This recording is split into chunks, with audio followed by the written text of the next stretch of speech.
Hello, everyone! How do I literally know nothing about this game. This game is apparently called Dragon Blue, I think.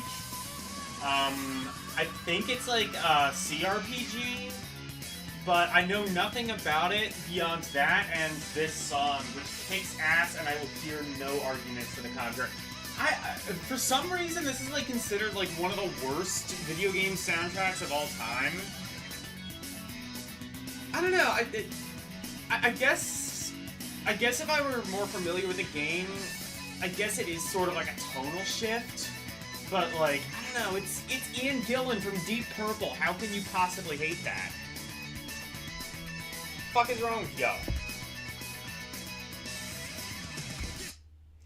Anyway. I love that song, but we must sadly put it away. Alexa, turn off Logan's room lights. I keep forgetting. I know I need to do that like before I start streaming, but I keep forgetting.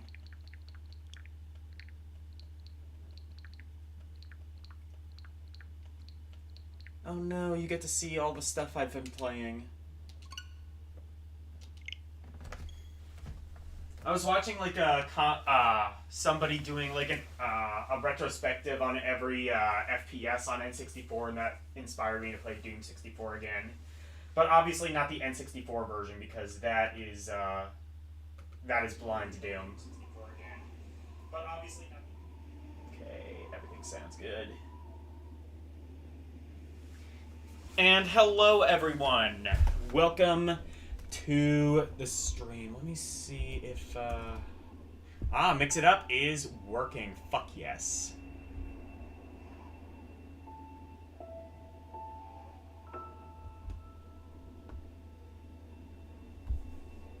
Hello, everyone. Hello, Karumi, LCX, Great White North, and old. Who the fuck is this?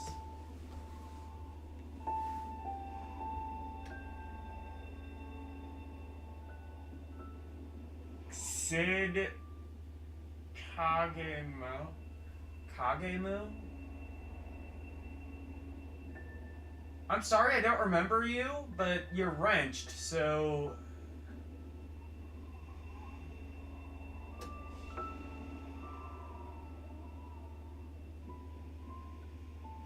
Atomic.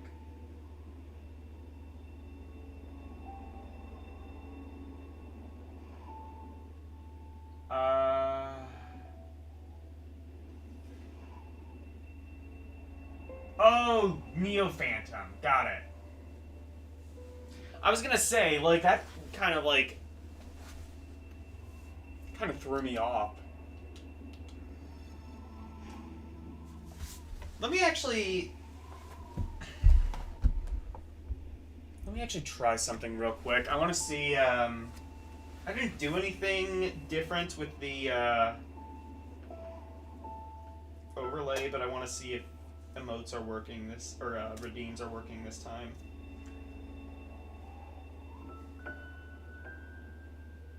My God! Got it! Fuck yes. Okay. In that case, I can show off some of the new ones that I just did. There's one. Oh man, that is good. Oh, there's like a weird. Okay. What's that weird like white line thing? Is that like? Am I crazy? Hang on.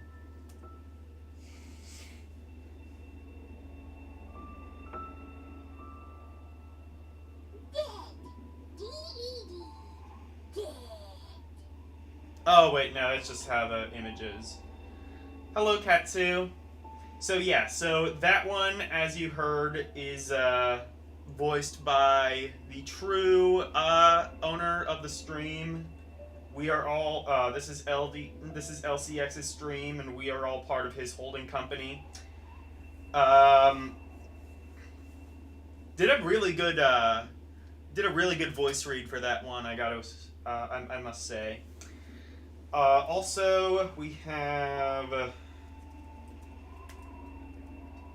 by popular demand by Wolf.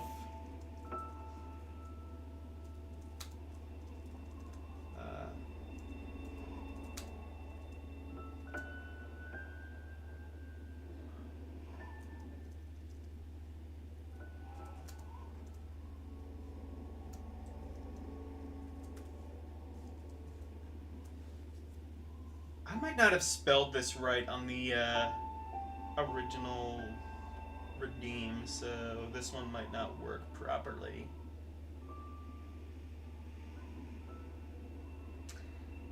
I might have fucked up the spelling on the original Redeem.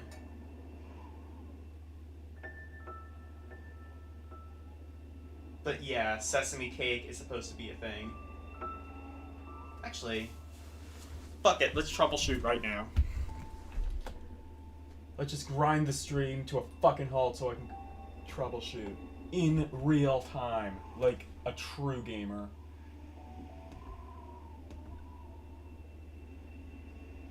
How did I spell it, and how am I supposed to spell it?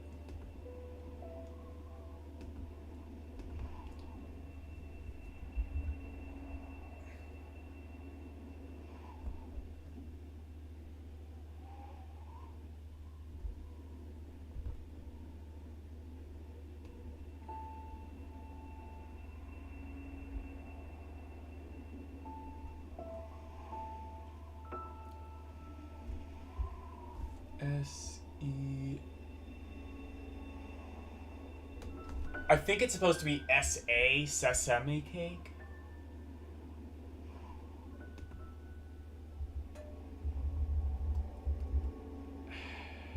Just because I can speak the English language doesn't mean I can necessarily spell it, okay?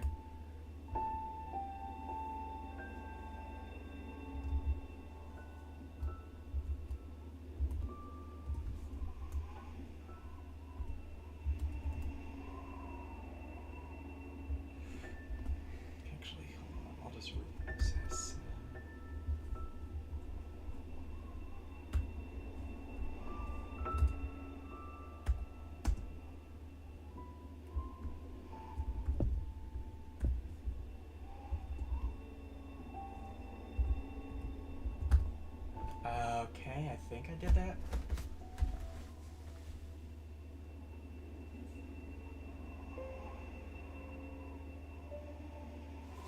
Oh, yeah, there's no I either.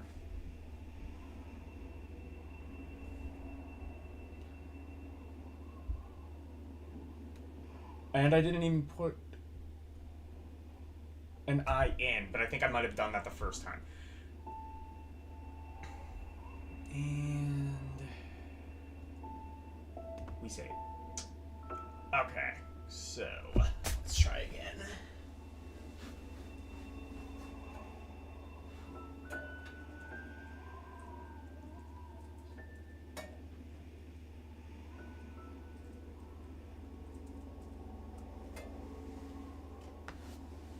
So, as per popular demand from Wolfpack,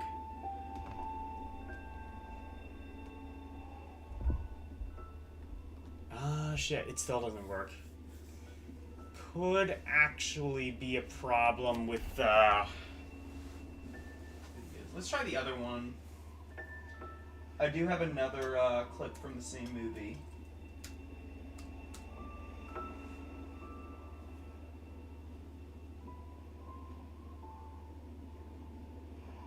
Or actually, wait, no. That's right, I did. Oh, I guess you do have to have 2 Ds for goddammit. Okay, that works. I don't know, I'll need to fuck with the other one at some point. No, it works, it's just like I suck at spelling.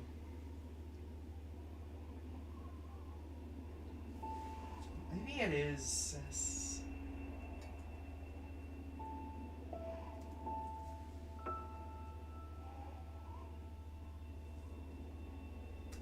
I might have spelled it with an I, actually. Oh, wait. No, that's with a J. Shit.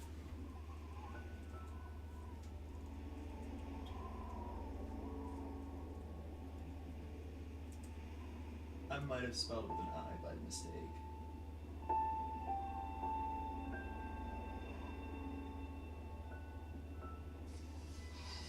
Stop eating my sesame cake! Oh shit, I didn't even know it ended with the Nostalgia Critic, but whatever.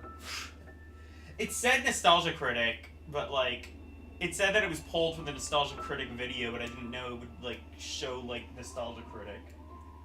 Oh well. Yep, I fucked up the spelling. I will deal with that later. We've been putting off Celeste too long. But anyway, those are the emotes. Really, the LCX one, I think, is the crowning achievement at this point. I don't know if I can think of any other redeems. I think we're good on those for now. I did also add VGM to my raid list, so if he ends up raiding. I think I have Sir Jacob, Karumi, Yasuke, Eugene, VGM. I think that's it for right now. Those are like the people I know typically stream at around the same time I do.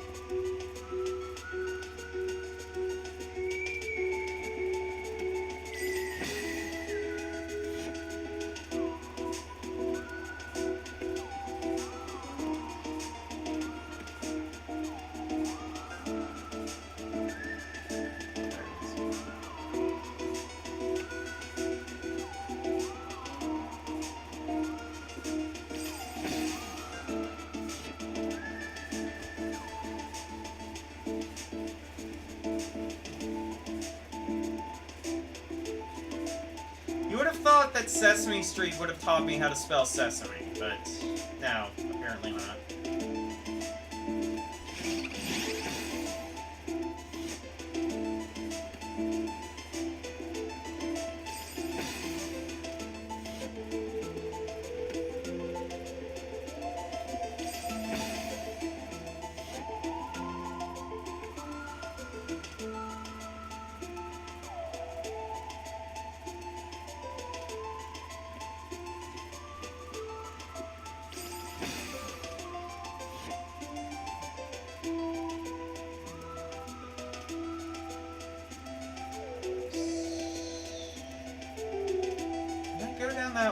No, I don't think so.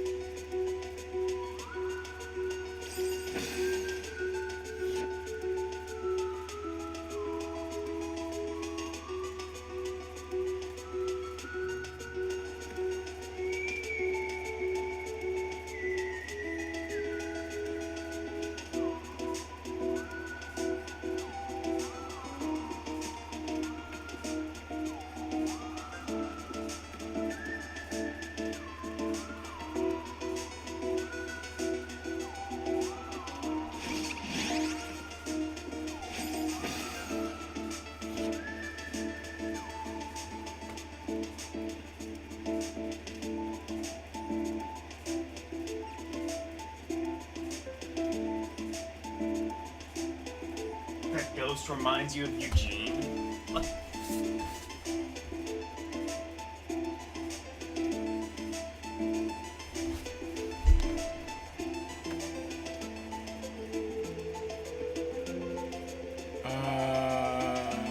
I don't see it.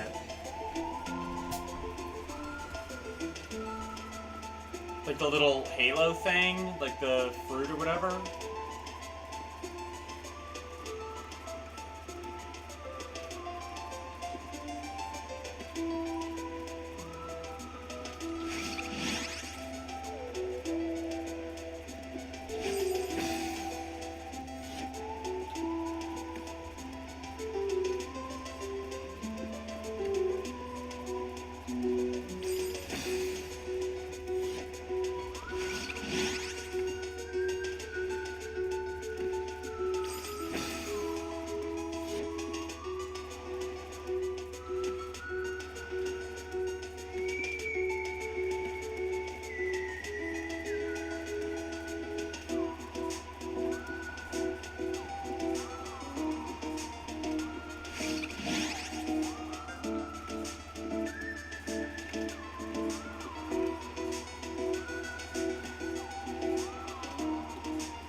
I can jump on there, I think.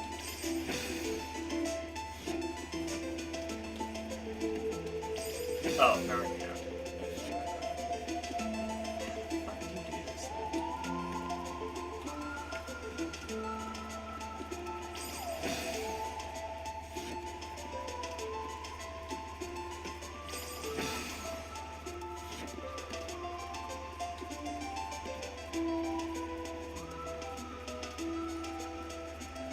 Better yet, how are you supposed to do this?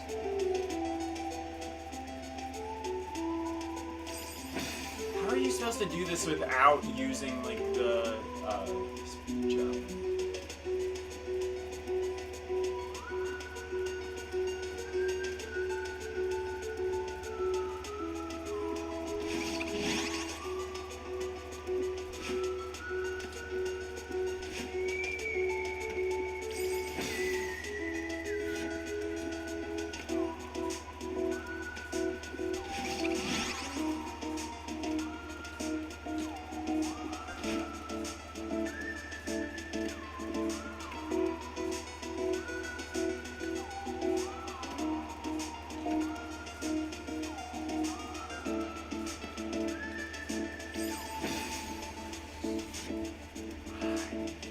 They forgot to make it possible.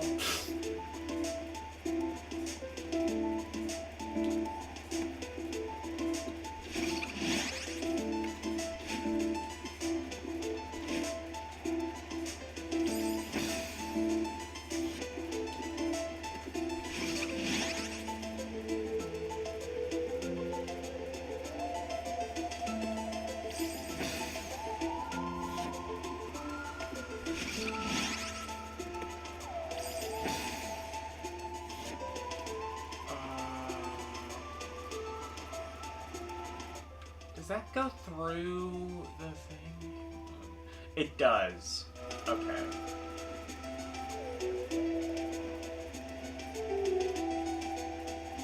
I wonder if I need to, like, find something to clear this out first. That's what I'm thinking.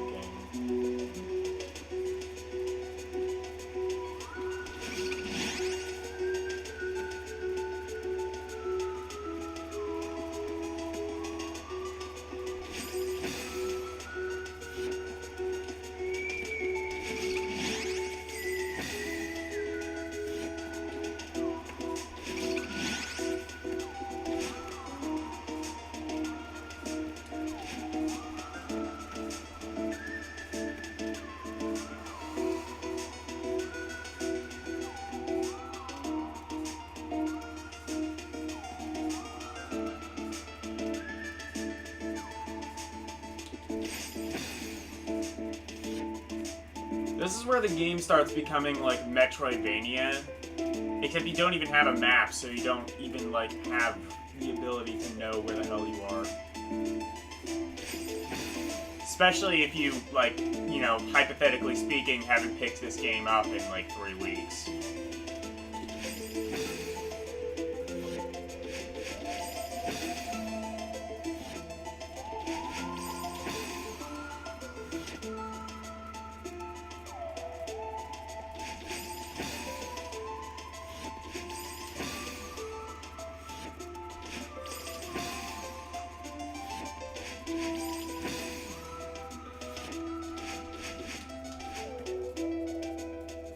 I think I did go through here, though.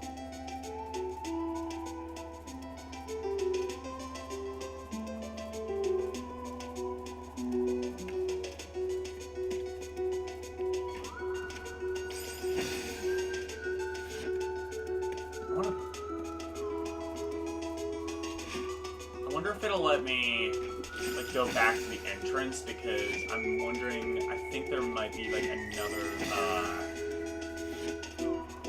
way I can go.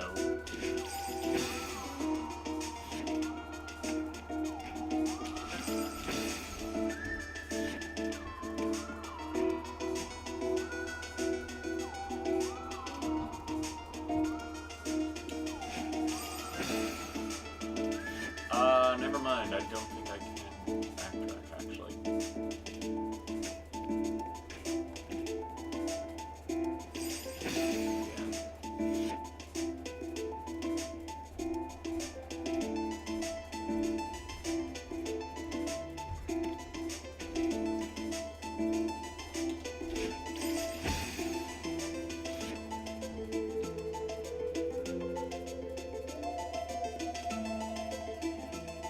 Imagine if you just spammed, now that I have the dead redeem, imagine if you just, like, spammed it every fucking time I died.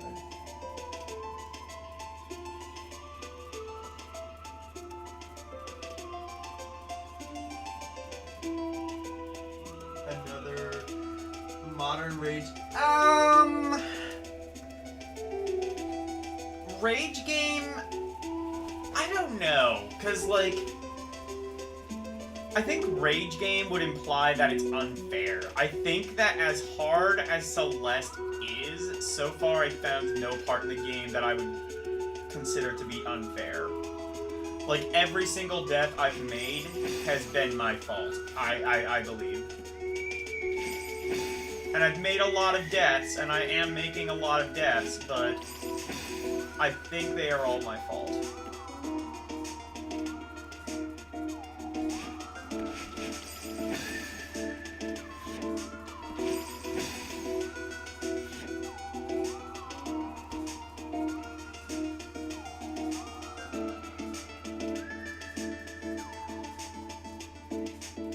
You've been listening to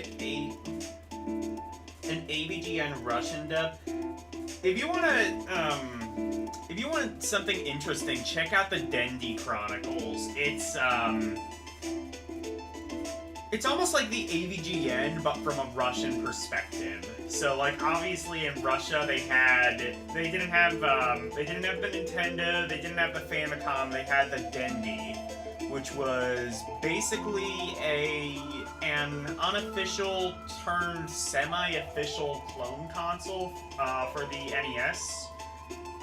Technically, I believe the first clone console for the NES. Or no, there was that Sharp thing that might have come out first. The the Twin Fami Turbo, or whatever the hell that's called.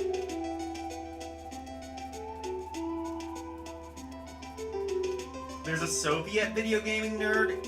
Kinda.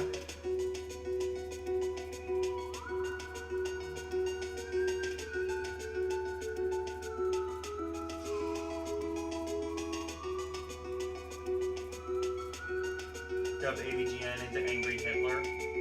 Yeah, I'm sure that... Anyone remember Angry German Kid? I always saw him, and like when I first saw the name Angry German Kid, I just assumed it was like some AVGN clone. No, it was just like some kid fake, as it turned out, like fake raging at a game. Like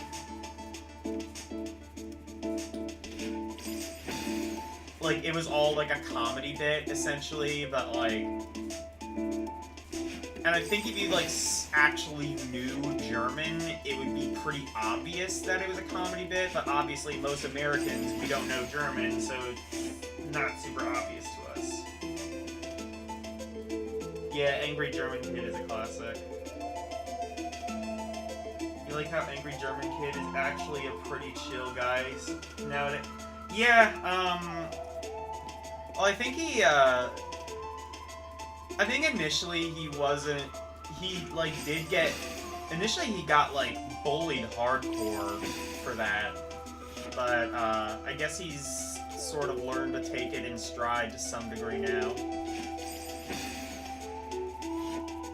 Definitely, like, you know, you can, I watch a channel called Wavy Web Surf, who does, like, exposés on, like, old memes like that. Like the Star Wars lightsaber kid. Actually, I think that was the first thing, basically what that was like somebody had, like, borrowed a camera from school, and they left their, they forgot to, like, record, to, like, blank out their tape that they had. So somebody had just like this kid playing around with like a Star Wars, like this fat kid playing around with like a Star Wars lightsaber, and that was like one of the very early, I think that was probably pre-YouTube viral videos. Ultimately, that kid was bullied to a point where he ended up in a mental institution, and I believe that was the first time the term cyberbullying was ever actually coined. So...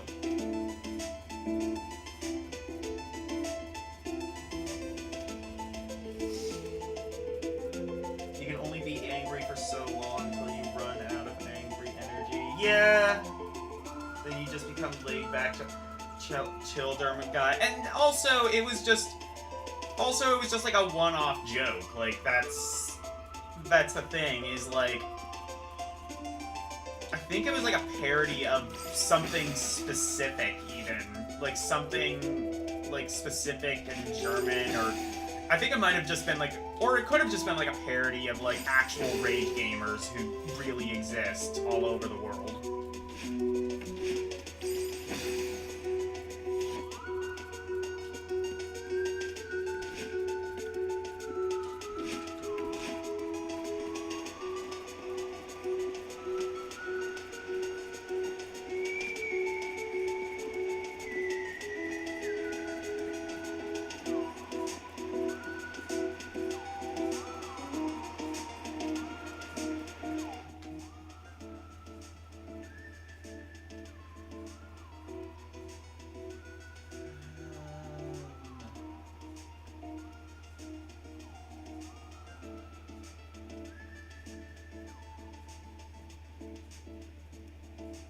I don't think it's possible for me to get that now. I think I have to wait for that to open up.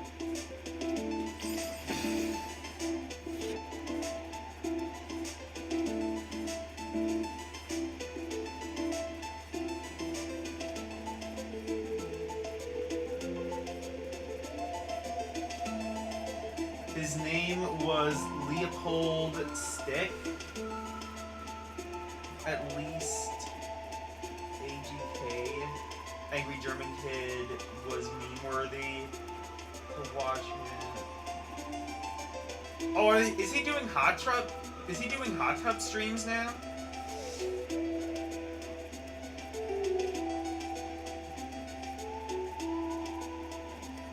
You can only draw lowlies for so long until you become the lowly. That needs to be your new t-shirt, L.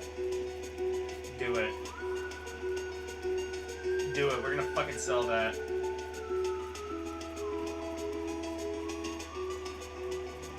We're gonna sell that. Make a rip. L shower only ASMR stream coming soon. Sexy, man. Put that on OnlyFans. We're gonna make millions. Take it out of our hellhole.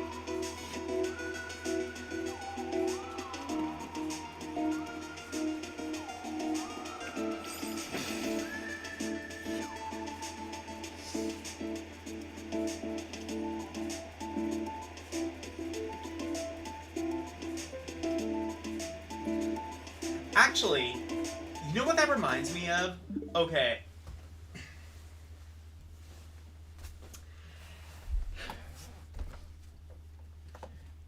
I watched this.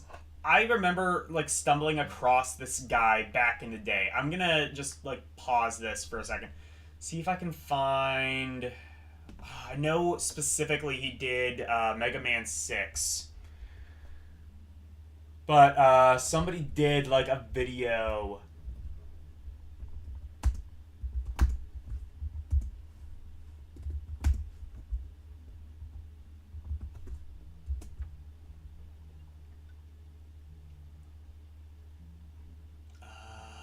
Can I find?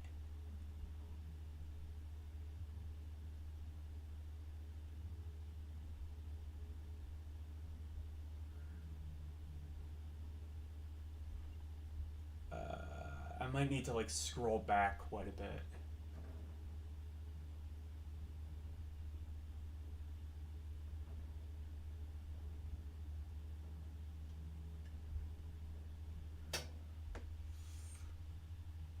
Oh shit.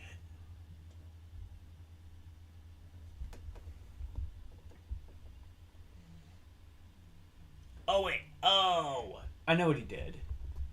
I know what video I can show.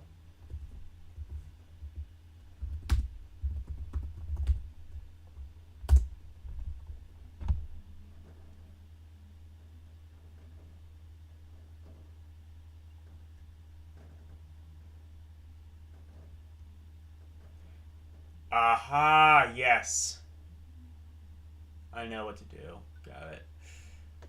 So, have you ever heard of this fellow by the name of the Angry Video Game Nerd?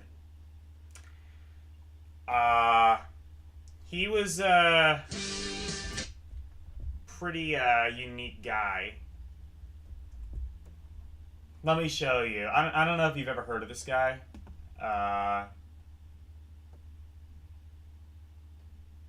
Supposedly he was pretty big in the interwebs.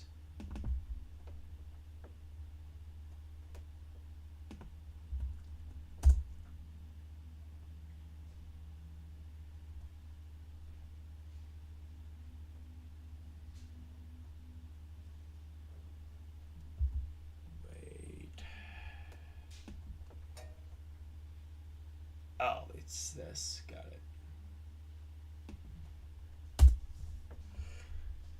Check it out. It's the Angry Video Game Nerd.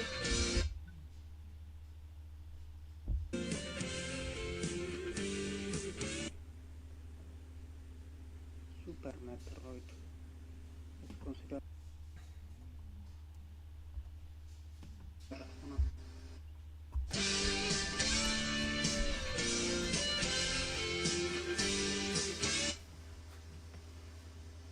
Super Metroid es considerado Check it out. This is the Angry Video Game Nerd. Rate at Google. Restart. 90% of your ideas come from Karumi. Request. So does that mean Karumi actually owns my streams? And I'm just a proxy of a proxy?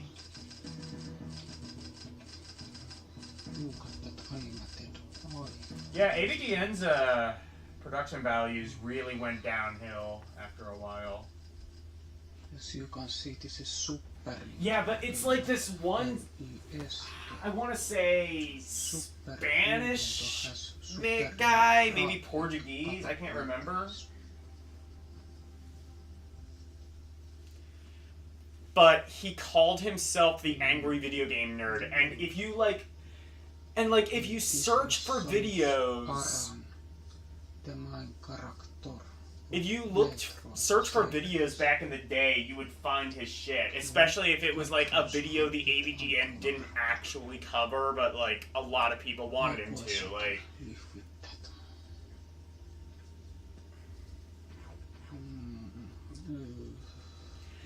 but the video that I saw, the video expose I saw, actually brought up an interesting point. This guy might have been really ahead of his time, actually. Because this came out, like, what, 2008, 2009? Open door. Open door. Oh, this is the best part. Ready?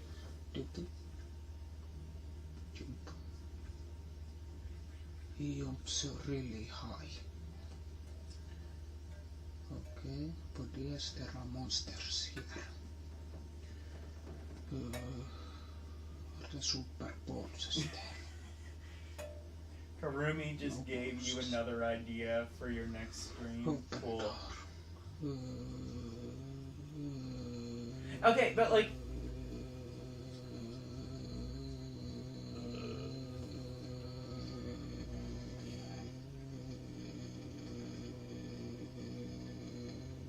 brain loading.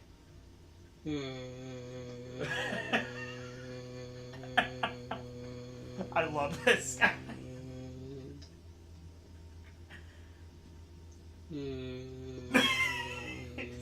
Keeps going.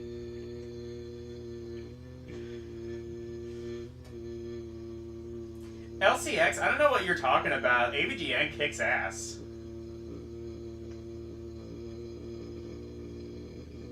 AVGN hasn't gone downhill at all. He's just like playing some 4D chess now.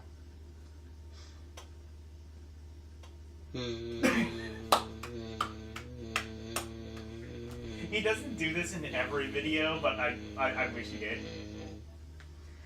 I think he like stopped uploading videos like over a decade ago, by the way. But okay, they made an interesting point. Like, this might actually be like proto ASMR. Like ASMR in like 2008, 2009.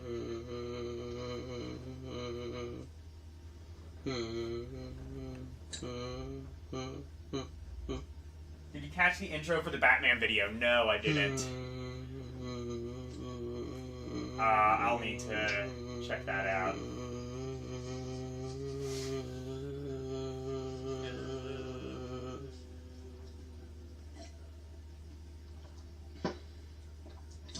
He takes a drink of water. He just wants to be a rock star.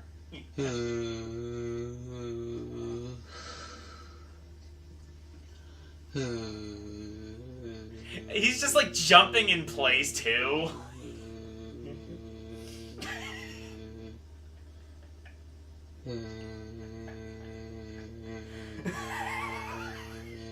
This is the dumbest shit. I love it.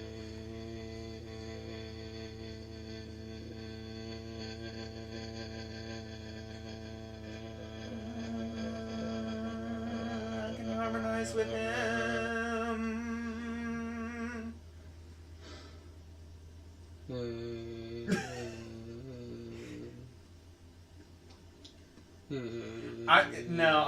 I'm gonna keep playing this.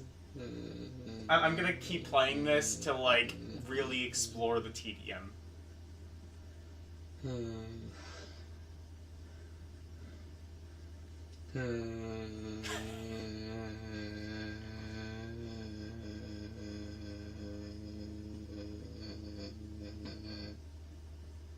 Is this most of the video? Yes. Yes, it is.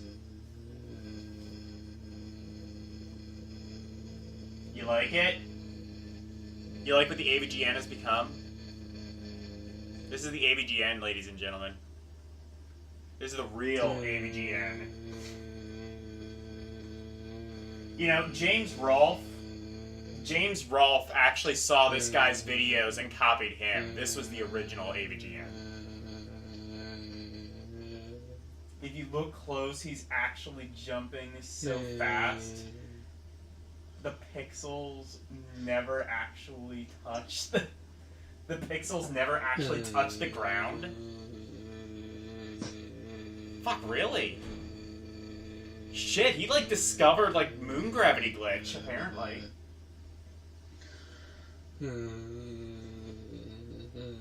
Still better than what the AVGN actually became. You're not wrong, though. Like, this is at least funny. Ironically, the AVGN is just depressing now. Have you seen his fucking Final Fantasy VI review?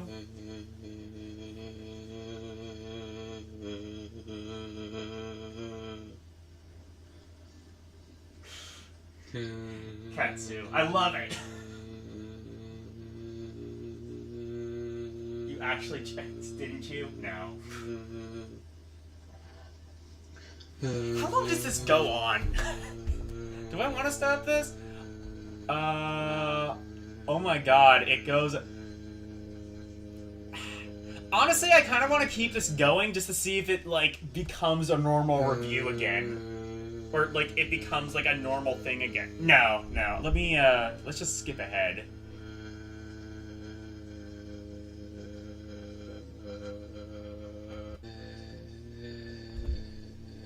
This is the entire video! It's the entire video.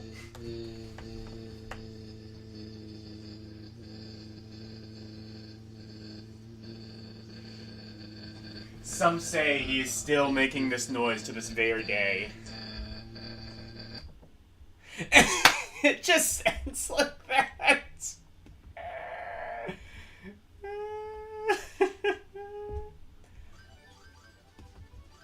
Oh, who the fuck? Who is that? Oh, Captain Al. Oh shit, Algebra's streaming. Cool. Is he playing Klonoa? Okay. Alright, I've had my fun. Let's continue on with Celeste. You saw the FF6 video? It was just a normal... It was just a normal game review to you. Yeah, but that's the thing, is just like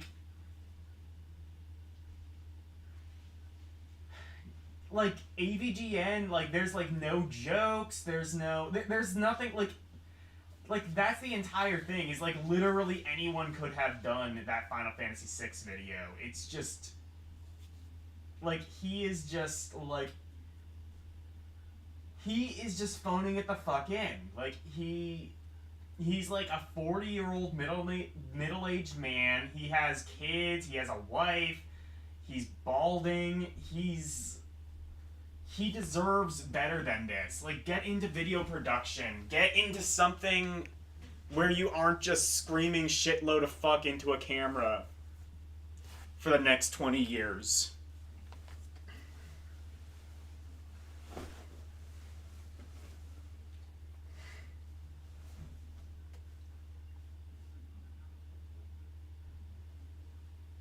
You blame YouTube themselves. They don't tolerate edgy content anymore. Yeah, but like, you know, AVGN has sponsorships. I don't know if he opens a Patreon, but he probably should. Like most YouTubers, even big ones, they don't make the majority of their content through YouTube anymore. They make their money for shit like Patreon and, you know, Raycon, Raid Shadow Legends, Blue Apron, shit like that. ExpressVPN.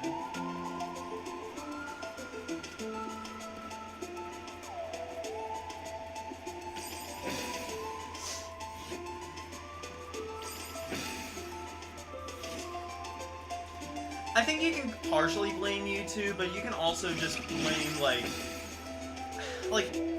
seriously, like, this is a man, like, after a while, if you do anything in repetition for 20 years, you're gonna get sick of it. That's just what happens. You just start to burn out. Repetition leads to burnout. Like I pray to God, well, I definitely, the job that I have, I pray to God I'm not doing that in 20 years. I pray to God I'm not streaming in 20 years, though, is what I'm saying. If I'm streaming in 20 years, if I'm streaming in 20 years, I'm probably gonna be a miserable sack of shit.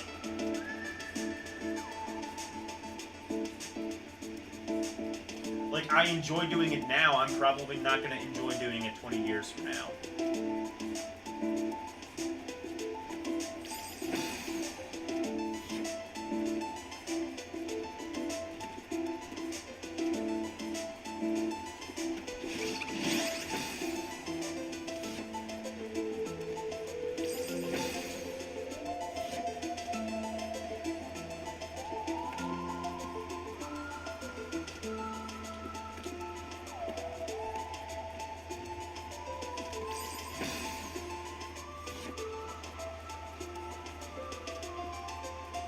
Sure, the future is undecided.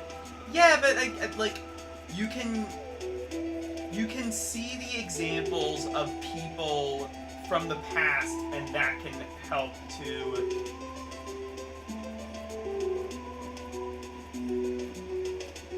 insert X 1999 music tune.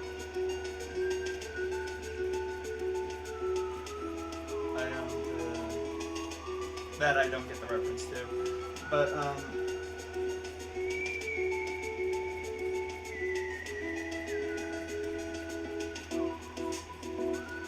what was I gonna say?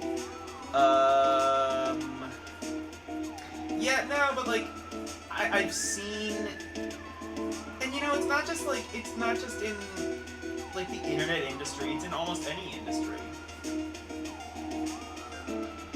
Well, why do you think you'd be the same as everyone else?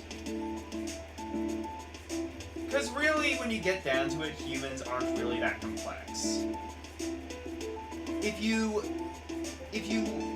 study human psychology enough, and I'm not saying that I'm an expert in human psychology. Of course. I don't have a medical degree. I'm not going to say... I'm just, you know, bullshitting around. I'm not trying to play armchair psychologist. Humans aren't really that interesting. And if you are smart enough, you can kind of predict human behavior. Sometimes. It's arrogant to assume you don't have the same folly others do. Exactly, yeah. Like, I am human, you are human, LCX is still being determined by science, but we think that he's human. Then so be it. Let it be labeled as such. What do you mean?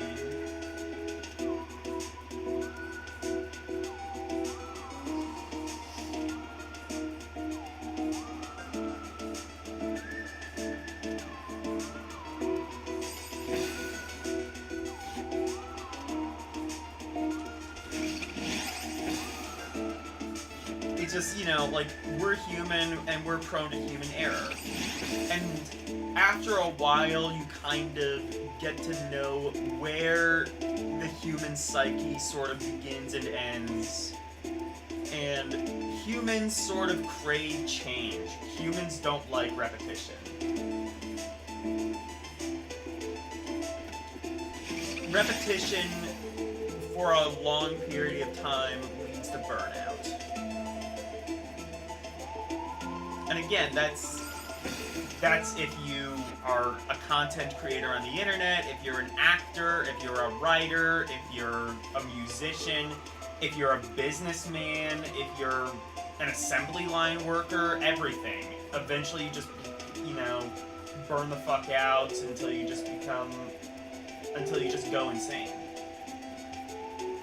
Why assume about stuff about your future when the future actually is undecided? That seems depressingly fatalistic to you. Well, I mean, that's just life.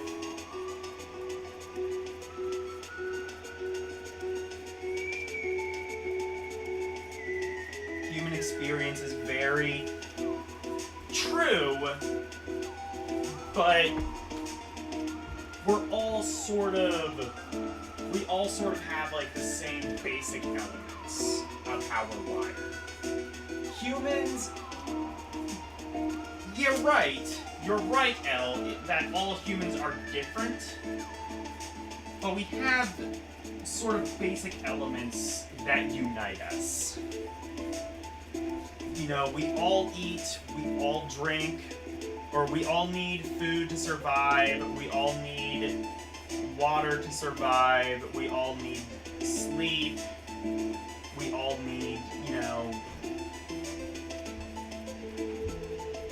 I guess you could say we all need housing to survive long term, although I guess maybe that's not necessary. It's definitely ideal. For, like, long-term living. But, you know, we have, like, shared things that bring us together.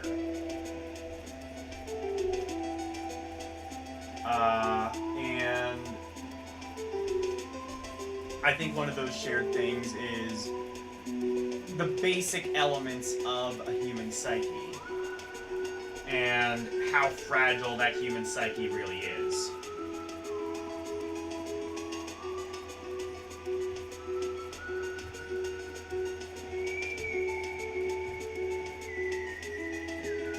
As obviously Tetsu's core values clash quite differently with yours. I think you were both relatively conservative, but I guess maybe you mean like in a different way than like politically. I don't know. You both, like, at least politically, you both seem like you're like kind of more to the right of me. Yet our reactions to stimuli vary quite variably among individuals. put it this way, LCX. If someone said they didn't want to drink bleach because it poisoned them, you just make that same response of, you're different, don't predict the future. Yeah, exactly. Like, I mean, if you want to drink bleach, I mean, I guess I can't physically stop you from doing that, but, you know, there probably, you know, there definitely have been cases of people who have drank bleach and survived. It doesn't mean that it's a particularly good thing to do.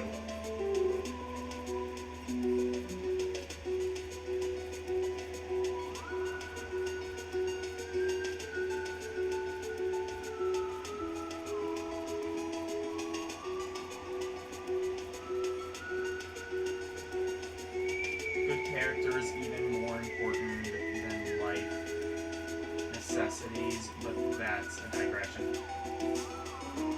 Yeah, well, I mean, I'm just talking about things that make us... I'm not necessarily... Yeah, I'm not talking about, like, what is more or less important. But, you know, I'm saying there are basic elements that unite us all. You know, but good character is entirely subjective. Good character to you is different from what you see as good character is different from what LCX would see as good character and what I would see as good character, and you know, and also it's similar in some ways. I'm sure we have, you know, good character is somebody who, you know, isn't a rapist, isn't, like, you know, something like that. Like, I think we could all agree on something simple like that.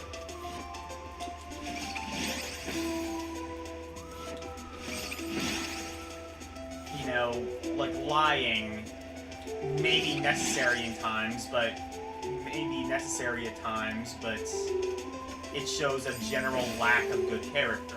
So, like, good character is subjective, I guess I would say, is,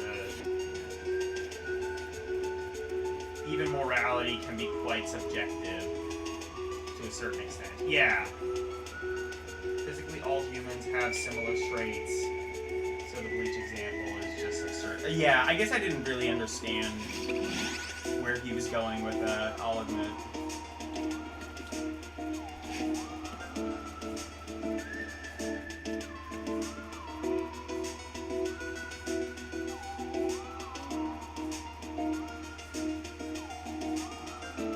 Subjective, but so is literally any value. Judgment doesn't mean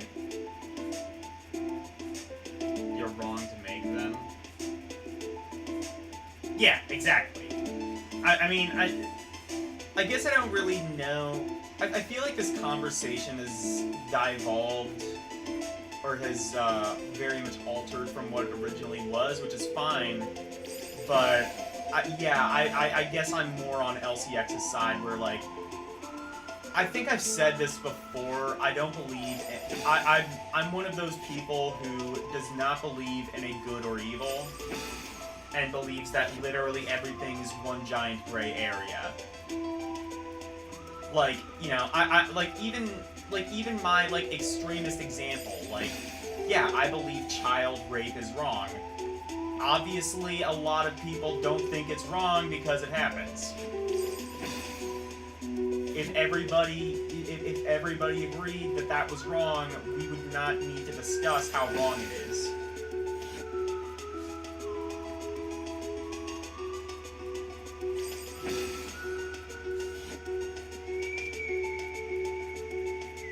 Killing innocent people for blood sport is wrong, I would argue. Clearly that's not objective because people do that shit all the time. It's called the military-industrial complex, but I digress.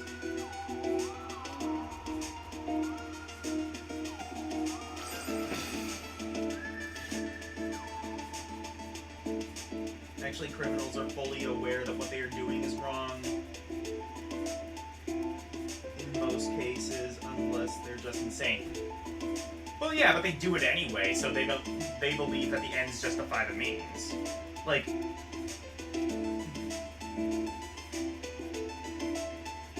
I think, okay, I think that I will agree and disagree slightly with that. So in child rape, for example, it's a matter of which head is thinking with. I believe that criminals, generally speaking, have the understanding that society at large and the legal system views it as wrong.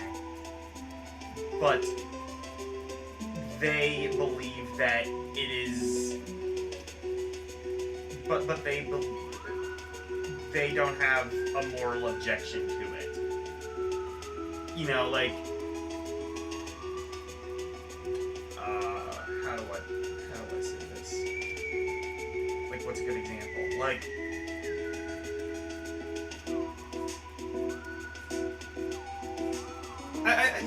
I think you understand where I'm coming from. Like, it's not that they... I think it's not that they know it's wrong. It's just that they know that society believes it's wrong, generally speaking. Generally speaking, we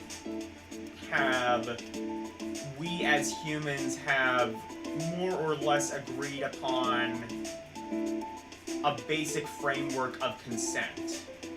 And legally, we have agreed upon a basic framework of consent. And societally speaking, we have agreed upon that. But some people believe that just because the moral majority believes something is correct doesn't mean that it is so. And in principle, I agree with that. Obviously, in this extreme case, I don't. But you know, I believe in that. I believe that just because you know, there's a channel I follow, and he put out a good. He has a good quote. Peer pressure, or tradition is just peer pressure from dead people. You believe they do have moral reservations about what they're doing? Yeah, exactly, because of society. Is it moral how much of it is moral reservations and how much of it is I'm going to get caught reservations? I mean, I don't know. I don't know. I haven't raped a child in a very long time. No, I'm kidding. You know, I've never done something like that. So drunk fathers raping their daughters is a very common occurrence. Well, I mean, like,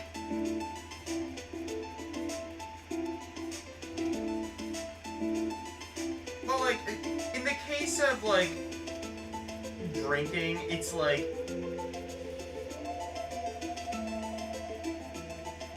as somebody who's obviously been drunk a number of times, I've come to the realization that being drunk, it doesn't motivate you to do things that you don't secretly already want to do. Like, you know, you might find your daughter attractive, maybe in a platonic way, maybe not when you're sober, but you would never act on that unless, you know, you drank. Because if you drink, it kind of like alleviates that filter.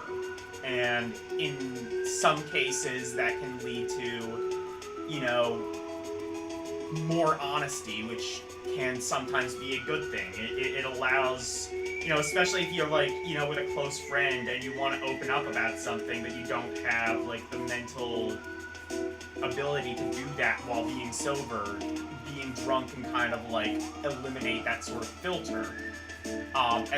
But obviously it's not always a good thing, and in very extreme cases, it can lead to exactly what Elle is talking about.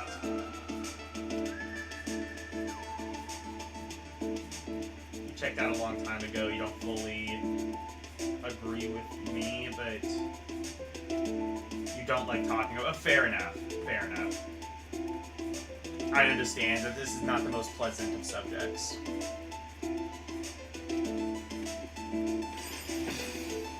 What the fuck am I supposed to do? Okay. So I go there, and then... Oh, I can go through there. Okay, I see what I'm supposed to do now.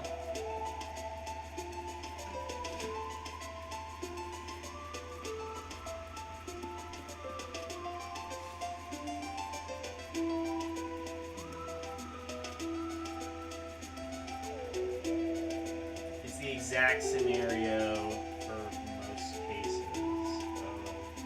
Okay. Criminal is either drunk or on drugs. Yeah, and same here. But, you know, it just... Yeah. I think...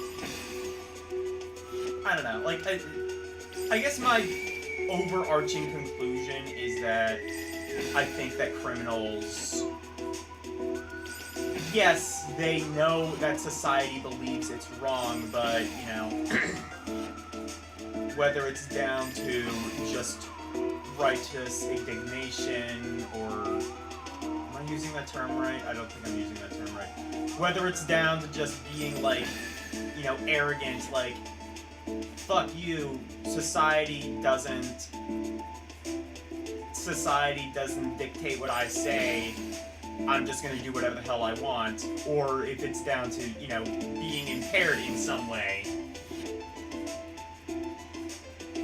Yeah.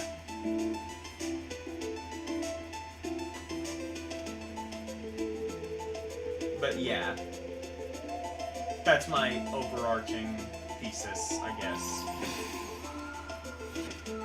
Did I do good? Do I get an A on my paper, Professor L? Oh shit, I forgot to put it in MLA format. Fuck, I'm gonna fail.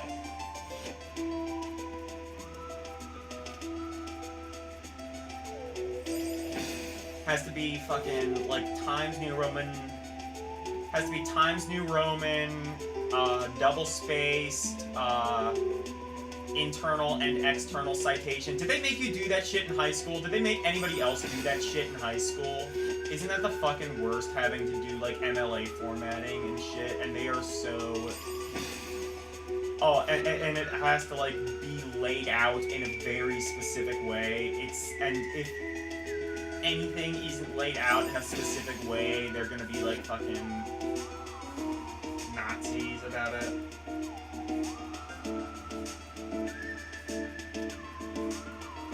Don't they usually use APA with citations? Not... I think it depends. Yes, you hate term papers. I think it depends on, like, what you're doing. If it's, like, a research paper, I think research papers, from my experience, they made me do MLA formatting. Or... No, I think, like, more advanced research papers, they may have had us do APA. I don't remember APA. I don't know if we ever had to do that in college. Get some guy from India to do it professionally on Fiverr. Oh god. Is that what the kids are doing nowadays? No, nowadays the kids are using ChatGPT. You remember watching a,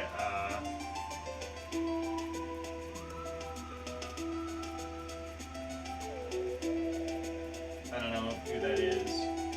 And he made a good case for how our education system is a major cause to why modern society has become so dissident. Oh, for sure, yes. ChatGPT lies. Yeah, well... And it plagiarizes and a whole bunch of other things, but, you know, you're a stupid kid, you don't give a shit. You're the kind of person who's gonna cheat on your homework and have someone else write it for you. Like, you don't care if it, like, you don't care if it's good, you just want something above a C+. Maybe you get it, maybe you don't. Either way, you're a shitty college kid. You know what I mean? Yeah, no, definitely the American education system, it's very much based on this sort of, like, Cold War kind of mentality of, like, we're gonna just say fuck the education, we're just gonna say, like, fuck actually teaching people, we're just gonna make everything standardized, we're gonna fucking, like, make everything, like, a corporate science experiment, and even though that has long since failed, we still use the Common Core, we haven't changed it one iota, and it's by design. They want to keep people poor and stupid so that they can, you know, bow down to their betters. If the people are educated, then they might start realizing how fucked and corrupt the system is.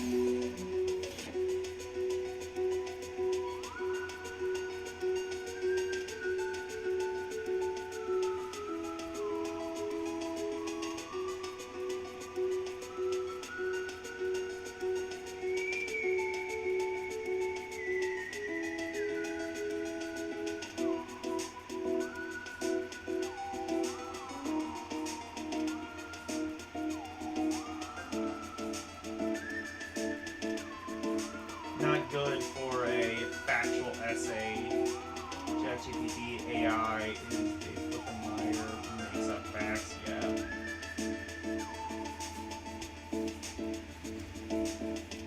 I just think, and like, this is what I've actually, like, I don't know if I've mentioned this on stream, but, like, education is something that I am pretty passionate about.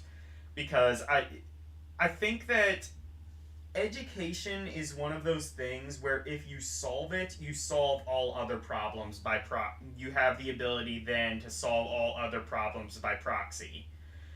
If we improve the education system, if you improve an education system in any country and make people smarter, we then have the ability to make a more evolved race of man who is able to overcome some of the follies of previous generations. We can't overcome those follies if we remain poor and stupid.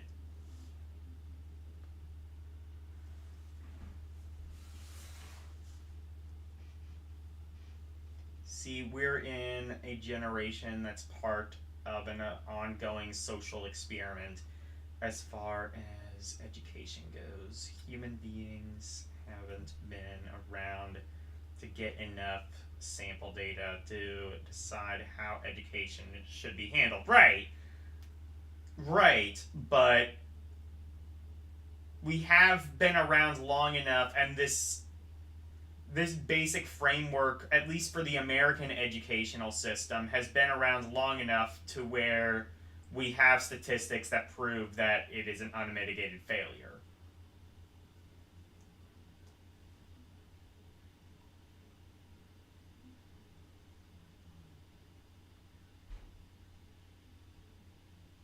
Mandatory to a point where people stopped. Exactly, good point, yeah.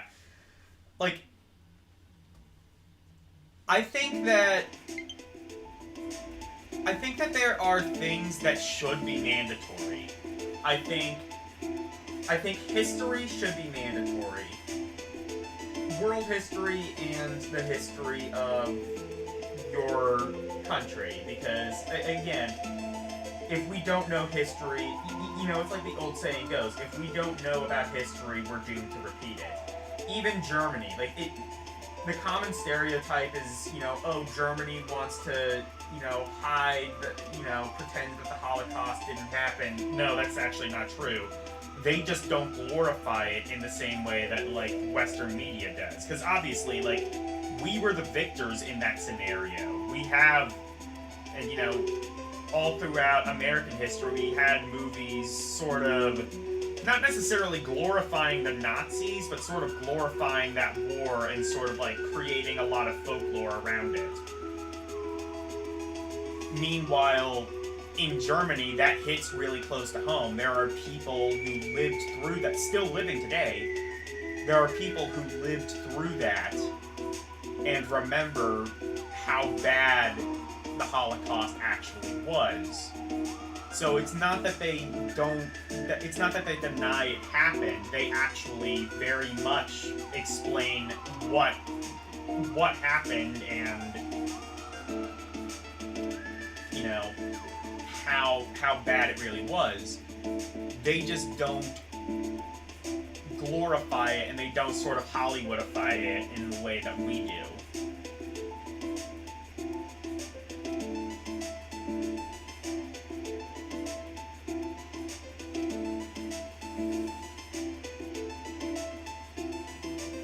Are those statistics actually reliable, though? I mean, all statistics should be taken with a grain of salt, I believe.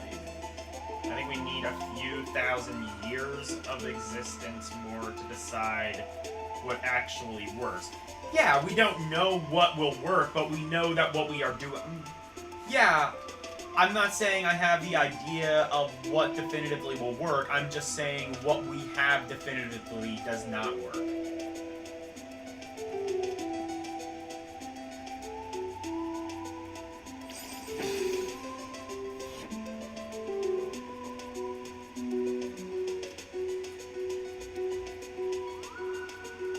It's like, oh, how do you solve a brain tumor? I don't know, but we know for a fact it's not bloodletting. We know that because we tried that, we had faulty science, quote unquote, and now we are more evolved and we realize, hey, this does not work.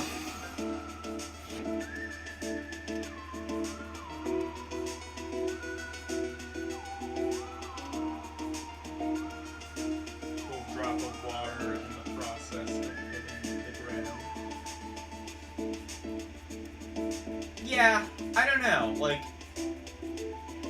definitely, like, you know, in terms of environmental things, in terms of how we are falling as a society, not just American society. I feel like, you know, if America, whether you like it or not, whether I like it or not, honestly, I feel like we are kind of unfit to be playing world police, but whether we like it or not, we are the kingmakers. We are the largest power in the world. If we were to lose that position, which we may be in danger of doing because of all of the internal fighting in our political system, and wealth inequality, and just sort of general civil unrest that's going on, which I understand you're from the Philippines, you may be used to civil unrest, but in America, in a country that is such a world power, is such a kingmaker, it's a different scenario.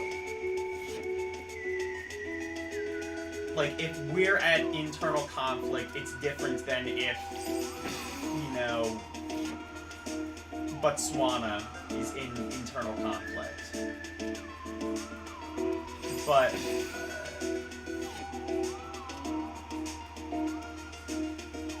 you know, like, if we were to fall, who would take our place? China? Russia? I mean, they are considerably worse off than we are. Not just for, like,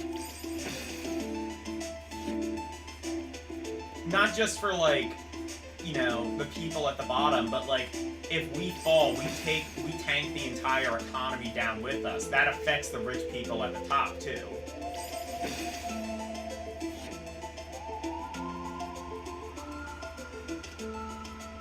Your argument, something didn't work for a few times. We need more data that it actually doesn't work. I mean,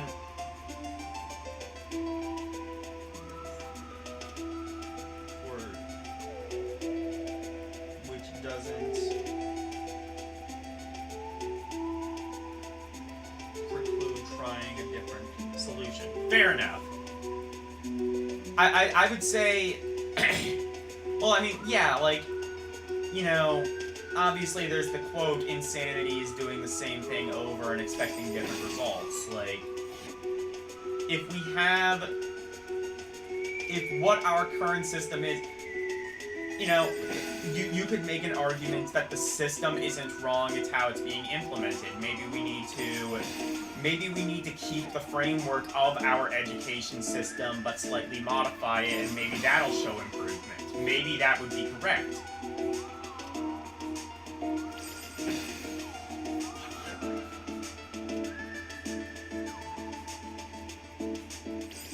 But what is the role of the U.S. as a superpower nowadays anyway? Aside from being an economic trading point? I mean, look at what's going on in Israel and Palestine. Like, we have no business being there, but we feel some sort of moral obligation to... Or... I don't know. I say moral obligation. That's just what they tell us. I refuse to believe... You know, there's a Winston Churchill quote I like. Winston Churchill is genuinely just a fantastic man. I mean, yeah, he did a lot of, you know, things as it turned out that were pretty bad, but whatever. Winston Churchill had a great quote, said, you can always count on the United States to do the right thing as soon as they've exhausted all other options. That's sort of my view of, like, this whole conflict, is, like, we're doing the right thing not because it's the right thing, but because it somehow monetarily will affect us. I just don't understand how that is. And I think that ultimately our presence in the world is a net negative. I think that if you look at what's gone on in the Middle East, we've destabilized that entire area. And I've made this case before. We destabilized the entirety of the Middle East. They topple over a tower, all of a sudden we freak out as if we didn't fucking deserve it.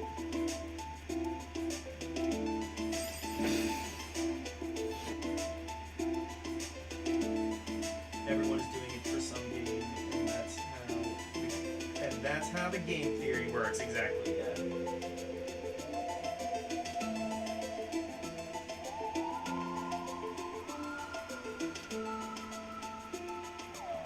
Is the moral obligation induced interference even necessary for the United States, though? I mean, I would argue no. But, you know, if I were the president, I would not have gotten involved in Ukraine or Israel and Palestine. This is what I would do, honestly. What I would do... This is how I honestly would like to see our political system work. I think we should take a step off the world stage and let the economy crash and burn around us while we focus on our infrastructure. We will have all of this money that we first of all, we localize our economy. Stop, you know, trading with other countries. You know, we have all the resources to make these things. We just, you know, it'll cost more because, God forbid, we pay people a wage that isn't 2 cents a fucking century. After that, we take a step off the world stage, watch the economy crash and burn because we're the only ones, because we are propping the entire world up. Like, China has such a good economy because they trade so prevalently with us and with the rest of the world. If we pulled out, not only do we don't have the world's largest population, but we have a population that spends a shit ton of money. If we got out of that equation, if we stopped trading with them, their economy would crumble.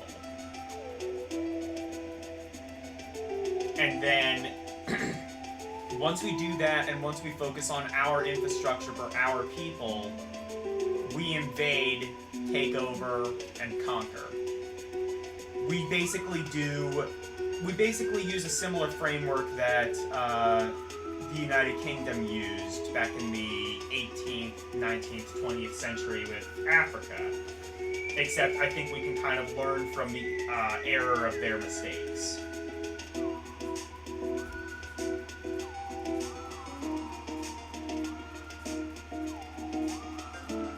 Always assume all players are in it for something. I agree. Exactly, like a closed door policy. Japan did that successfully in the past. Yeah.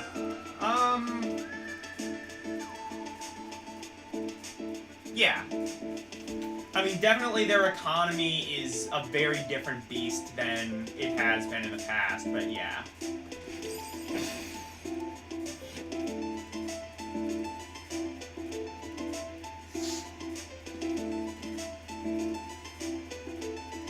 And, like, here's the thing, is, would that, in the short term, ruin our economy too? Yes, it would. But I think that the economy is going to tank if any sort of shock to the system happens to it. Like, you look at what happened with COVID. We started to have, like, this mass inflation. Not just in the US, but, like, all over the world, there was a mass inflation issue. Well, I say mass inflation as if, like, our inflation is anything compared to what actual... If you want to see people who are complaining about the price of bread going up 2 cents, take a look at, like, Japan. Take a look at, like, post-World War II Japan. There's a quote by... I don't remember who it was, but there was a quote from, I think it was like a Japanese cop or a Japanese politician or something like that. And basically it's like, you can tell the economy is good. Why is that? You can tell the economy is on the rise. Why is that? Because people are stealing more. And, like, at first you would think, okay, wait, people stealing more. People steal so that they, you know, oftentimes steal because they have no other option. They have to steal to, you know, make ends meet.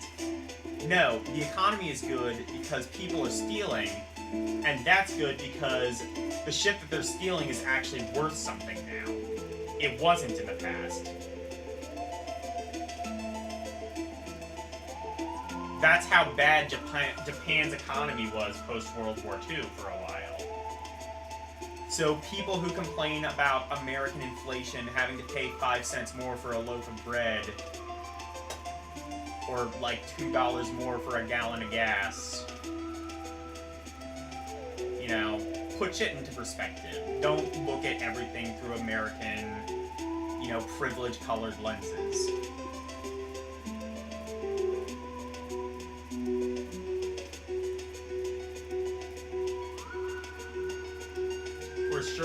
Short-sighted as Germany was being in that position, you actually respect them for hurting their own economy for the sake of Russian sanctions.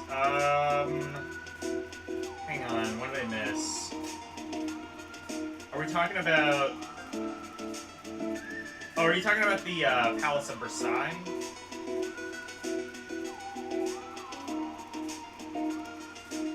Hello,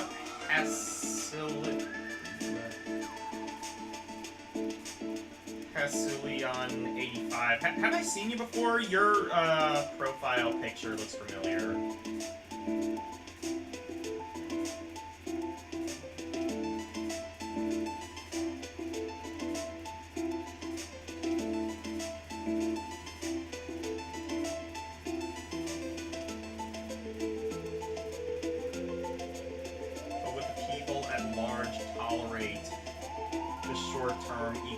Issues? Probably not. And that's really the kind of major thing, is people don't know what's in their best interest. And I've made this argument too, is like, you kind of, you know, I'm in favor of democracy, but it is true. You know, the authoritarian argument is true. If you let people choose, they often choose wrong. It's true. I mean, if you look at people, and it goes back to the education system, people just having a fundamental misunderstanding of how the world works. Like, you know, there's a difference between having a difference of opinion and just, like, not understanding basic shit.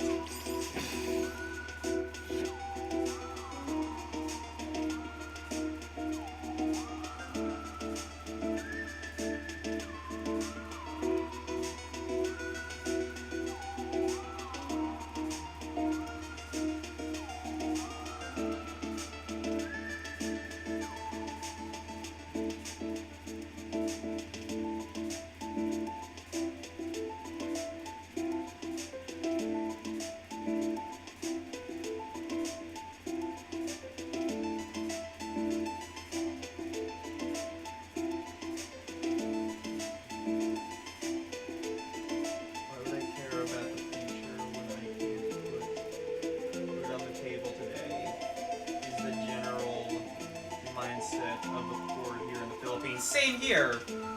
I mean, yeah, our definite... Well, same here, but again, our definition of poverty is... Again, like, I'm not gonna... I admittedly don't know much about the Filipino way of life, so correct me if I get things wrong, or if I sound kind of, like, ignorant, maybe offensive, but I would imagine, like, the net income is not what it is in the US. I imagine poverty here is different from poverty in the Philippines.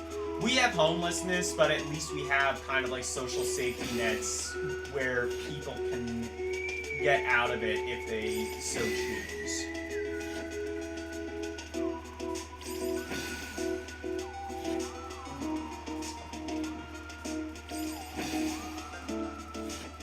I might switch to something else next week, honestly.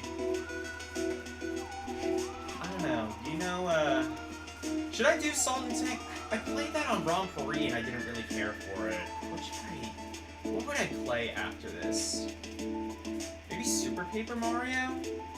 That's one I want, but I don't know. I don't think that's one that a lot of other people really want.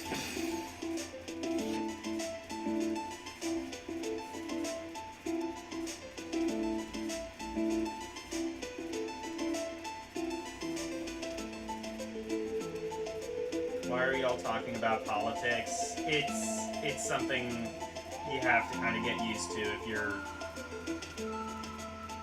in my channel. Sorry. We can stop talking about it though. Yeah. Metroidvania, huh? I suggest. What's Momodora? Is that on Steam? I took a screenshot, so...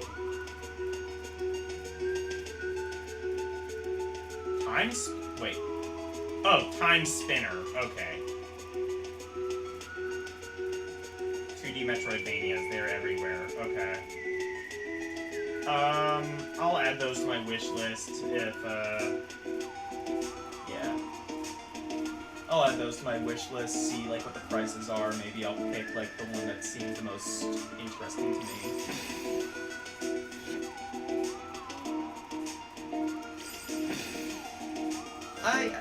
I want to keep playing Mario RPG for a little while, but after I'm done with that, I'm pretty sure I want to move on to Star Ocean.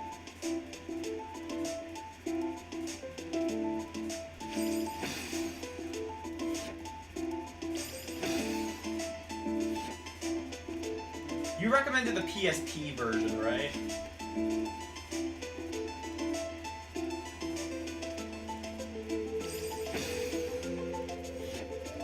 Did you say there's a remake? Is that out? Should I play the remake? Have I played Ender Lilies? I have not, no. What is that? Oh, Cave...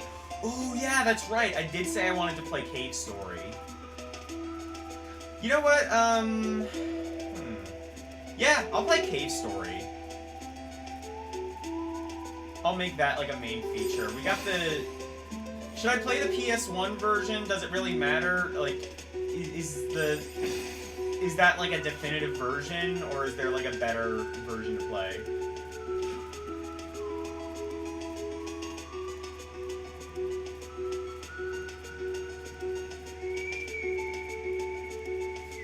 I do think I am gonna... It doesn't matter? Okay. So the PS1 game is the same as all others?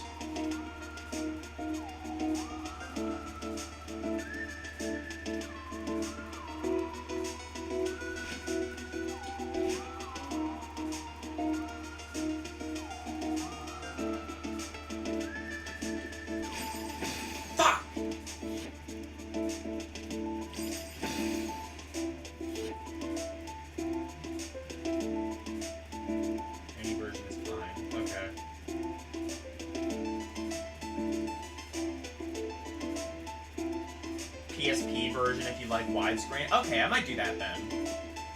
I downloaded a minis collection. I bet you anything Cave Story is in that minis collection. Or minis collect, like a minis full set. I think it was on like archive.org or something. I bet you anything it's in there.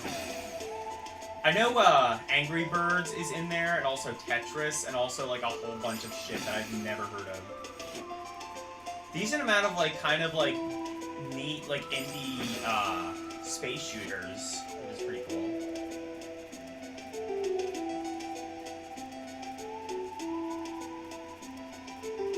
Okay, bye.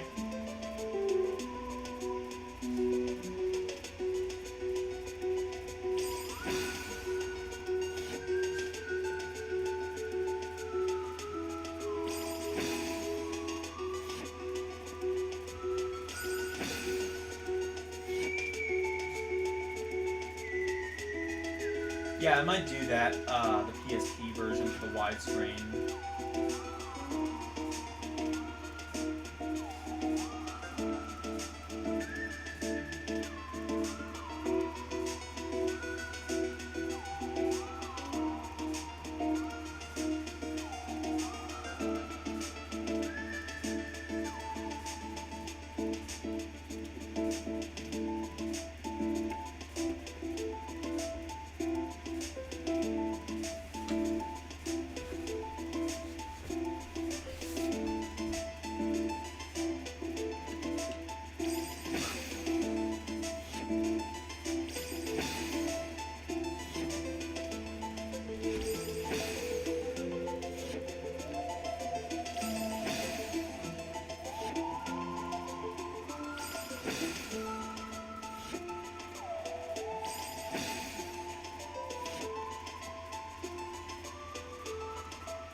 Yeah, like, a lot of, like, the pixel-perfect jumps in this game,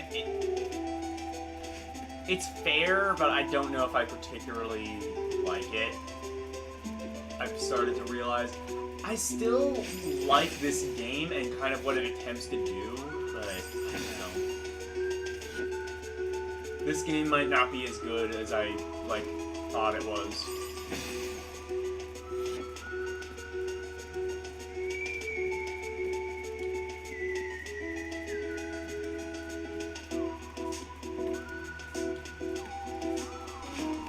Yay, we did it. Wait. No, we didn't.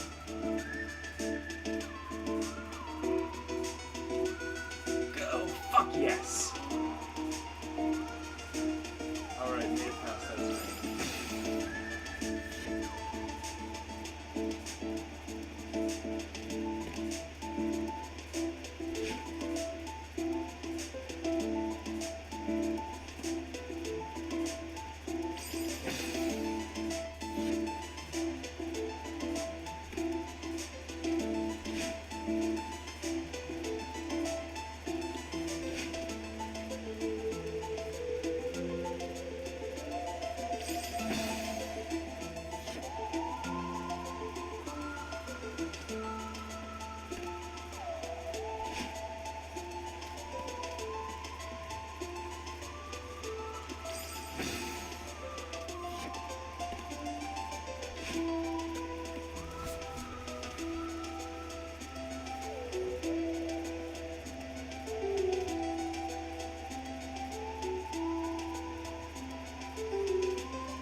Stoicism.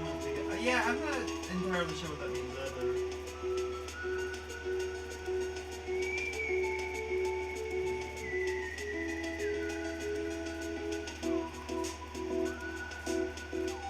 What is the philosophy in life?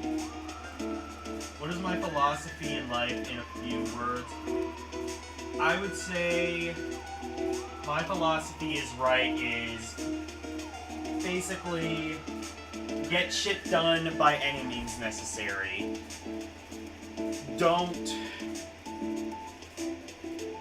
let other people tell you how you should get things done or that you can't do something. Just do it and figure that out for yourself.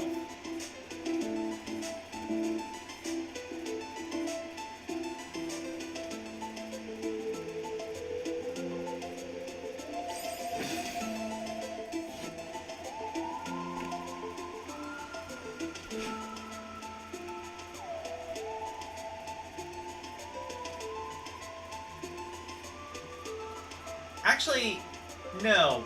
Another thing that I can, like, kind of paraphrase from TikTok. Describe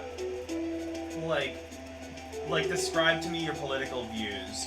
I believe gay married couples should be allowed to defend their marijuana farms with machine guns. Basically, like, I don't have any sort of party allegiance. I fight for the party of common sense. And common sense to me dictates that government oversight just makes issues worse.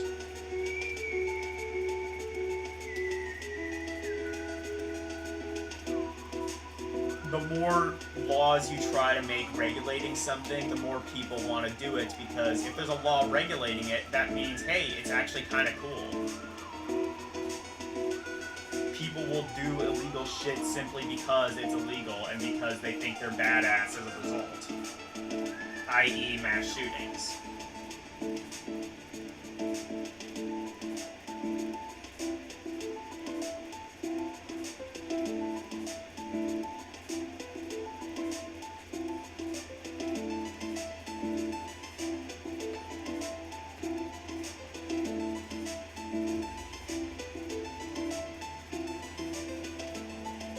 Personally believe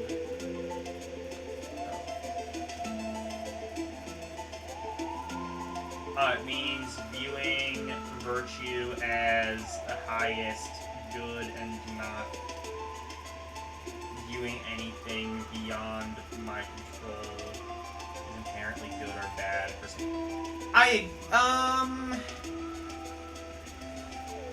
I disagree with that, but I would say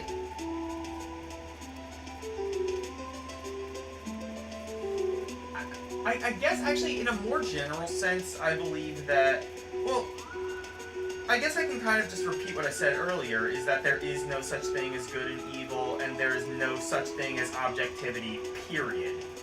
We are sure of absolute, okay. How do I know for 100% fact that this game is actually Celeste? Well, because it says Celeste, right? Well, okay. You know, but like...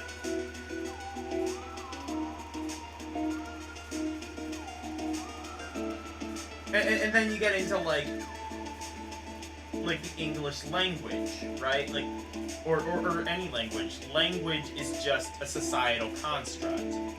This game could have easily been called Purple Durple, and, you know, in some alternate universe that would make sense.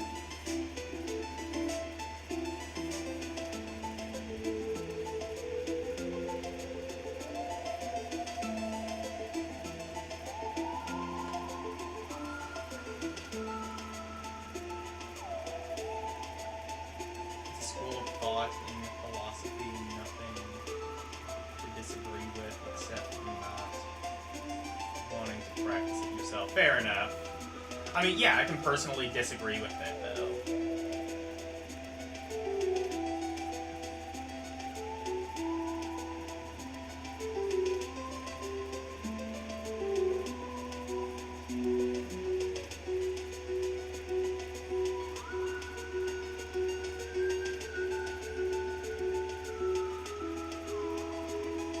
Don't know exactly how it works, but you believe there is a good and evil. Fair enough, I disagree with that, but you believe in moral relativity, so you disagree. Yeah, I think I'm more aligned with LCX on this one. I believe that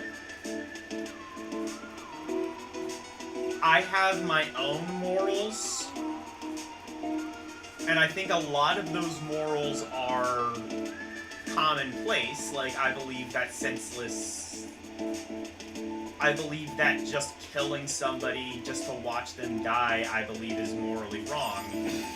But at the same time, you know, obviously that's not objective because people do it. People do it, so clearly it's not objective morality. Either they believe it's morally right, or they believe that somehow the ends justify the means in their own warped mind.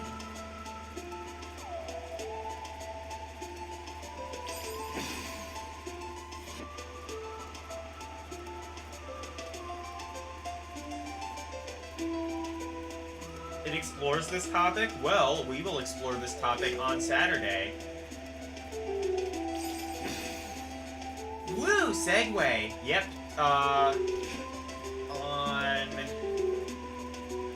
On Saturday morning, my time, 11 o'clock Eastern Standard Time, Elle and I are going to be continuing on with Narcissus.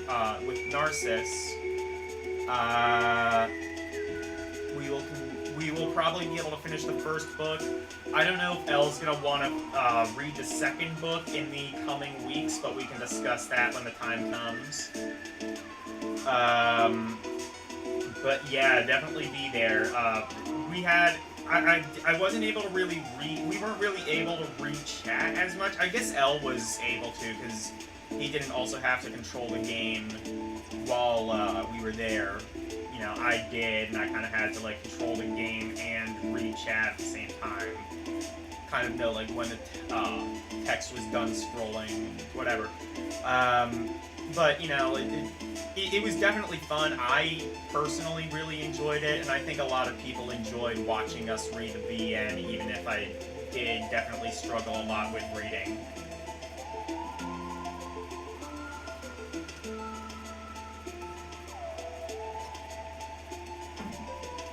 Oh, Little Iris is a side story. Oh, okay.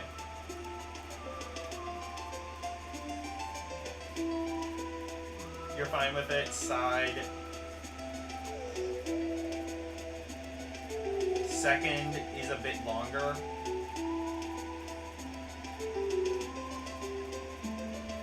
Your reading flowed better as we went on. Okay, really?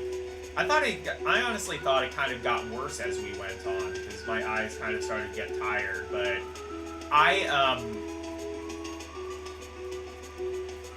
actually, should we read the second one first, or should we read some of the side stories? What canonically would make sense, do you think?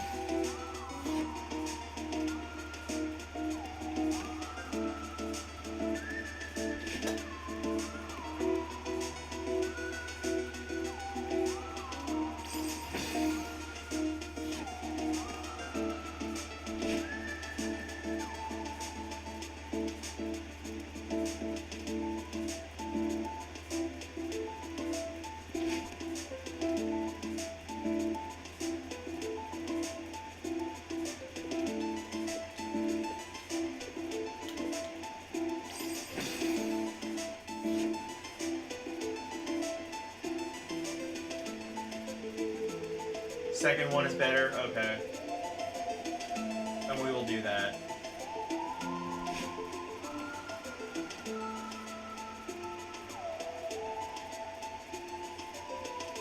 Side second is oh, it's a prologue story, okay. I was gonna say, because, I mean, I don't want to jinx it, but I'm guessing the ending of Narcissus 1 is that everyone dies, the end.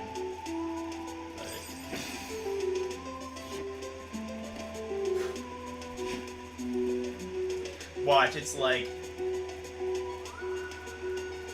they find that they both committed suicide. Hey guys, turns out there was actually a miracle cure this whole time. Oh no. Like, wouldn't that be a twist ending? I'm guessing this is not the kind of story to go that route. But it would be kind of funny in an ironic way if it did. Or, not ironic, no, that wouldn't be ironic, actually. Like the Atlantis Morissette misunderstanding of that concept.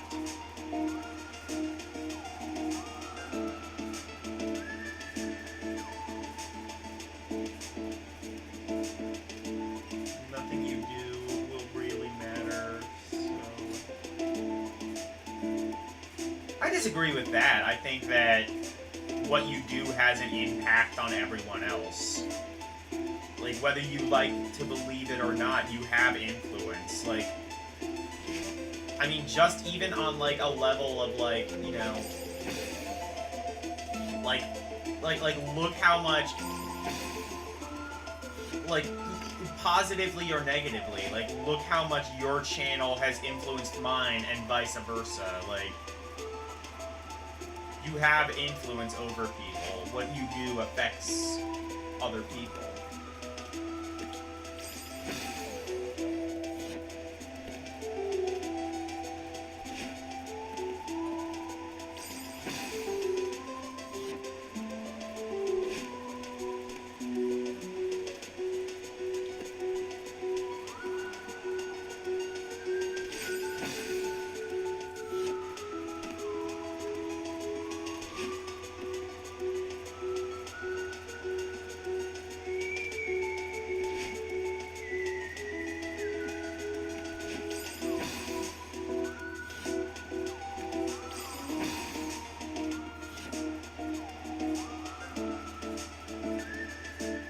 Years from now, people will forget. Yeah, but, well, I don't even know. Oh, I mean, after we're both dead, yeah. After we're all dead, but, like, you know, like, you know, this sounds sentimental, and I don't mean it to. I'm definitely not going to forget you, LCX. Like, you know, this streaming thing has become a part of this, if nothing else, is going to be a fun memory to look back on, and you were a part of that memory. So, you know, I will definitely, you know, if I grow up and I tell, like, you know, younger people about back in my days when, you know, we used to have YouTube and not, you know, Brainwave or whatever the fuck the, you know, we have in 20, 30, 40 years. You know, we had this man who hid behind an anime avatar to be like a young woman and called herself a lolly or something, and, you know, etc. That's nice to know you've at least formed some connection with me. Yeah.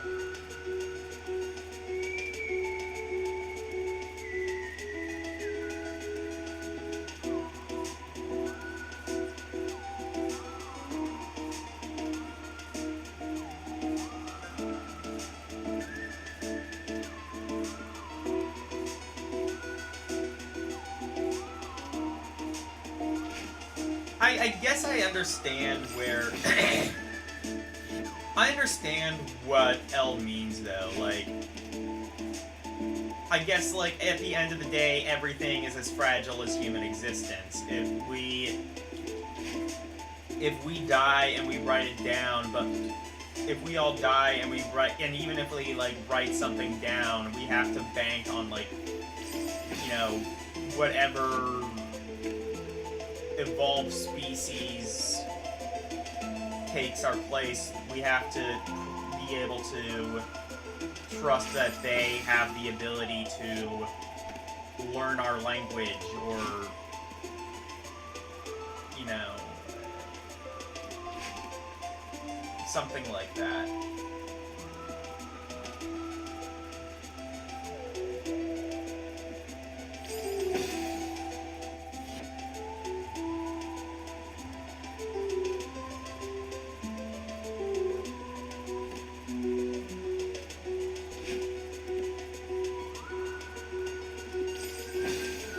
And like, you know, I think, like, whether you want to admit it or not, I've left a connection on you, and we've left a connection on you. Like, I don't mean that to, like, I don't mean that to sound like braggadocious. I don't mean that to sound sentimental, but clearly, like, look, you're a little bit older than we are. Actually, you're a little bit younger. I forgot, you're 13.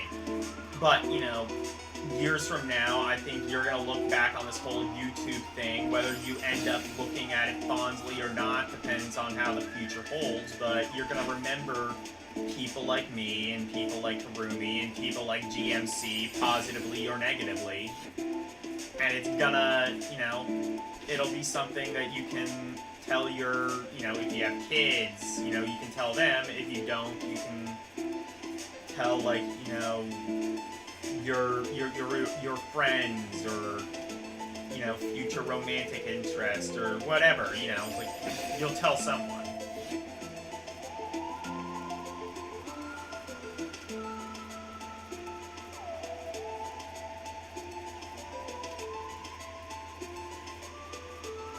I guess in the span of what he's saying makes sense, but everything being inherently temporary is exactly why we should care about it and not think it doesn't matter. I mean, just because it doesn't matter doesn't mean we have to not care about it. Like, both of you can be correct.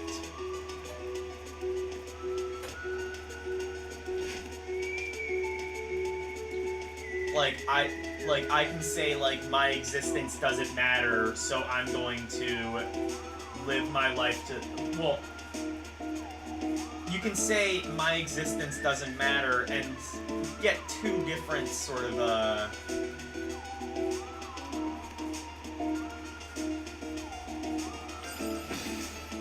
shit, you got it.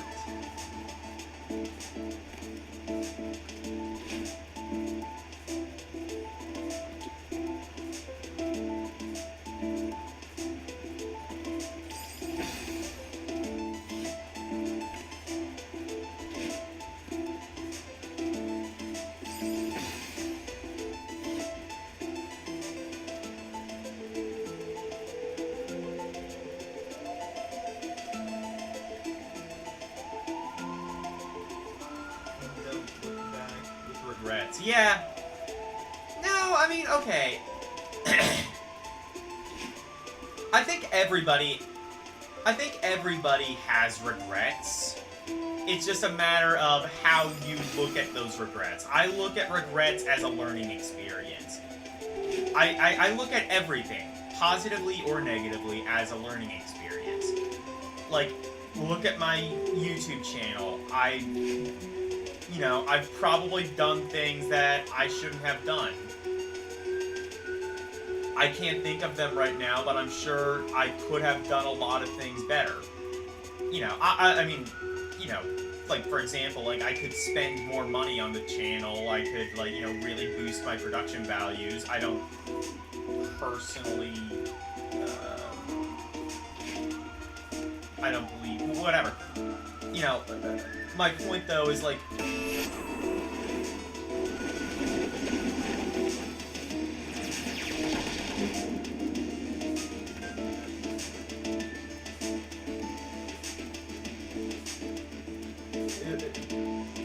I guess that's a bad example. I guess what I'm saying is, like, everybody has regrets. It all depends on how you look at those regrets and what you choose to do with the knowledge of those regrets. You can take failures in life and you can be like, oh, woe is me, I'm in this situation because X, Y, and Z, whatever. Or you can say, I'm in this situation, I've failed somewhere in life. Here is what I can take away from that, and here is how I can try to do better in the future.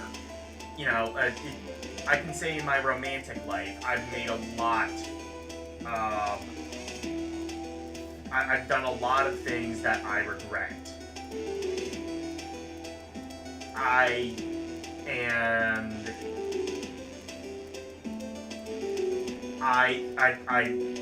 take those as a learning experience. Some people don't do that. I think that's a fundamentally... You have no regrets. You have acknowledgments of past mistakes. Okay, I guess that's not a... I guess that's fair. I think that... I think there are definitely things I wish I didn't do in life. And there's something to be said about how you learn from mistakes, and that's fair. But I think also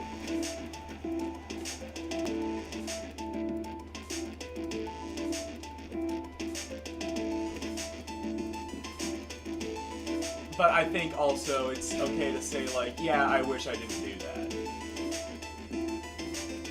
And I think to me that's what a regret is just wishing that you had done things differently when you had the chance.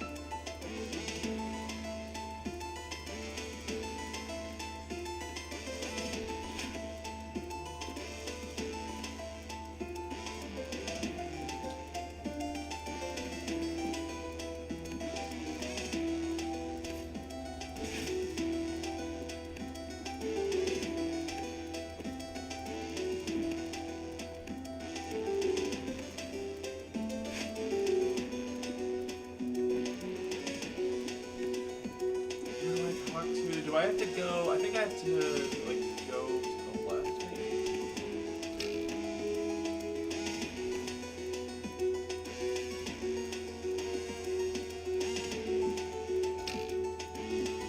Oh, wait.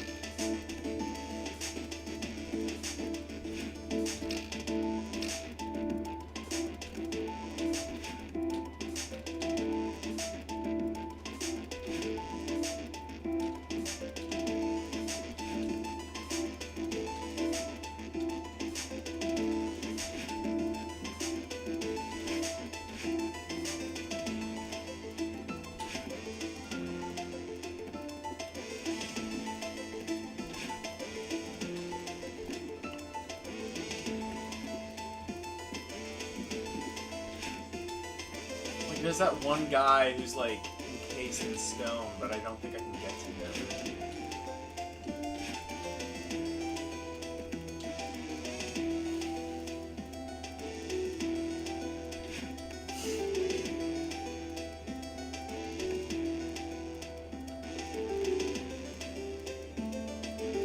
Or, oh, that thing, yeah.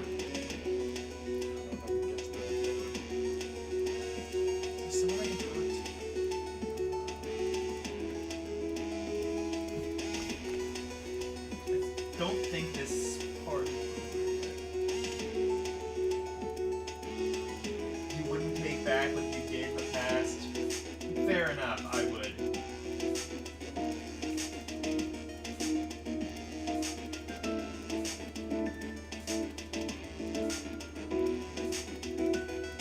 You do things in life to ensure that you don't feel guilty.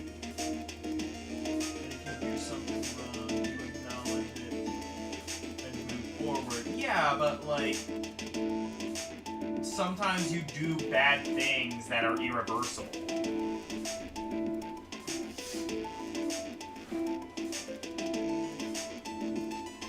Like you can't always just do a bad thing and then like be like, oops, oopsie poopsie, I guess I'm not doing, you know, I guess I can just reverse that and like, you know, it's not like that. Like, so I mean, like, I don't know, like, there's definitely things I've done that I feel guilty for, that I regret, like...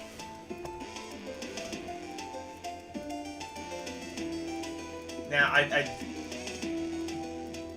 is there, like,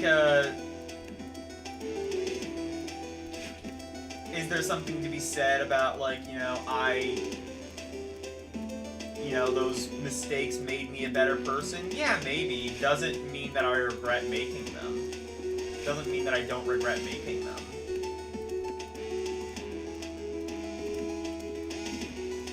There we go.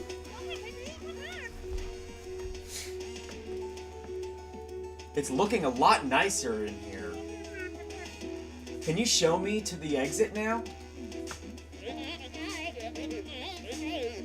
But Miss Madeline, you've barely enjoyed luxuries that our hotel has to offer.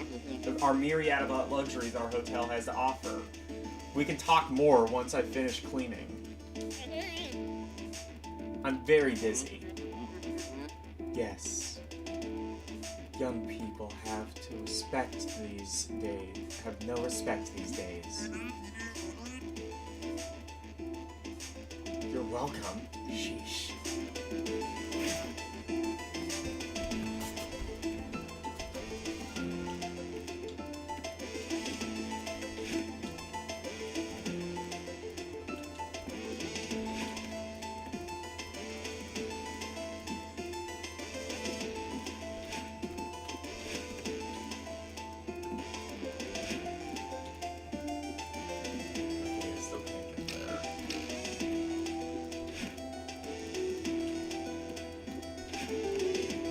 Maybe I don't want to. It's like I kind of want to see like what more this game does. I guess I could play it in my own time, but I don't know.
I guess we have a different view of what regret is. Regret is wishing that I had never done the thing.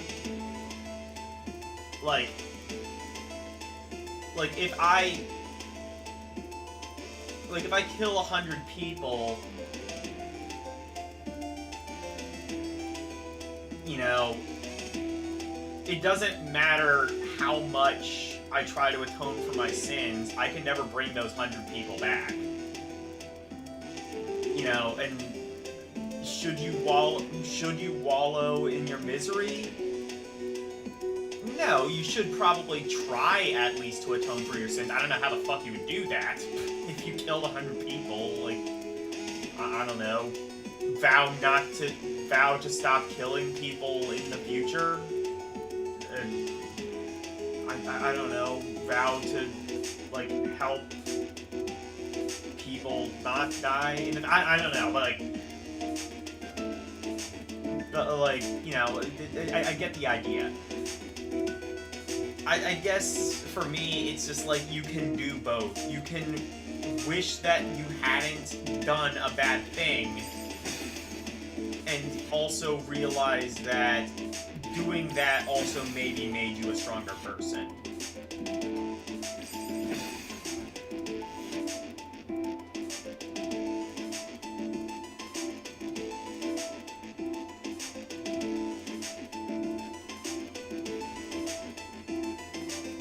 Exactly your point. Oh, okay. Ruby. Is this an anime? Regret means crying over spilled milk to you. I think we have just sort of a different idea of what regret is. For me, like I said, I've done a lot of things that I wish I had never done. But at the same time, I acknowledge that what I did, you know, I take it and I use it as a learning experience. Doesn't mean I don't regret doing it. Doesn't mean that I wish I hadn't done it. I really wish I had. I really wish there are a lot of things that I wish I hadn't done, but you know, I can't reverse the past. The only thing I can do now is try to do better in the future, I guess.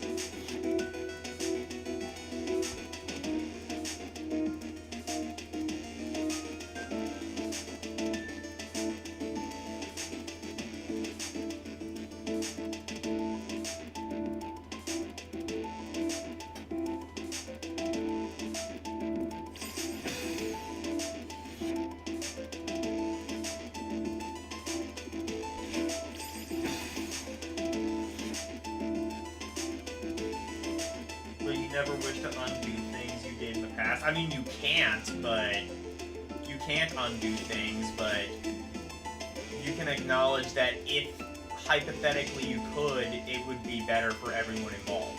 If you hadn't killed 100 people, they would still be alive. Like, it doesn't matter how much you want to justify how that makes you a good person. You killed 100 people, you fucked up.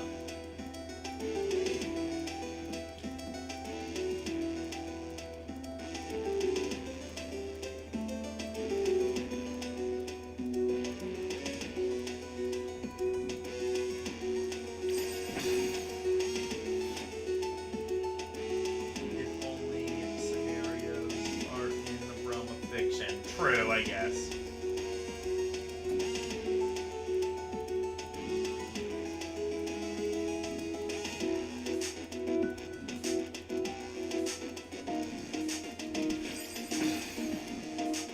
I guess I get your point, but you acknowledge you killed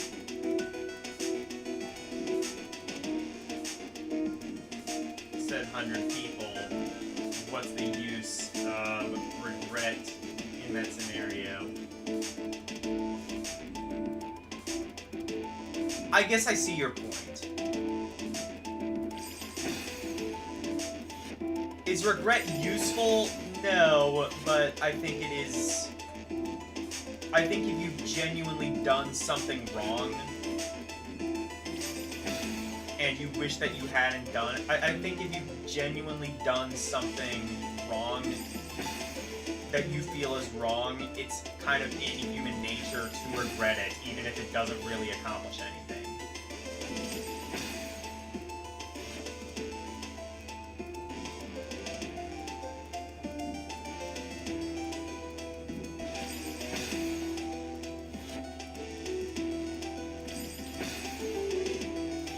Hey Wolf, how are you? We're talking about deep philosophy. Join on in.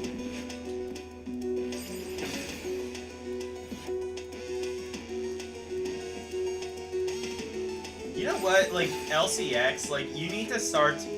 You know, Tyler's actually a philosophy major. You should we should open up some of these conversations whenever he's on stream next, because he could nerd the fuck out with you on philosophy. He's a gigantic fucking philosophy nerd.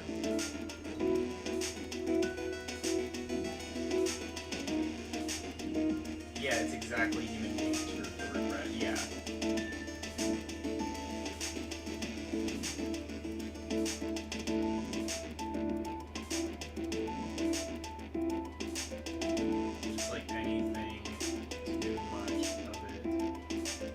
Yeah, I agree with that one.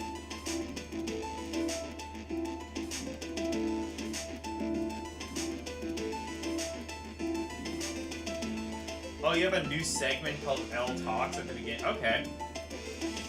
Good idea. Fuck, am I gonna have to... Maybe that's what I should do. I kind of tried doing that for Turntable Tuesdays. Maybe that's the solution. Maybe...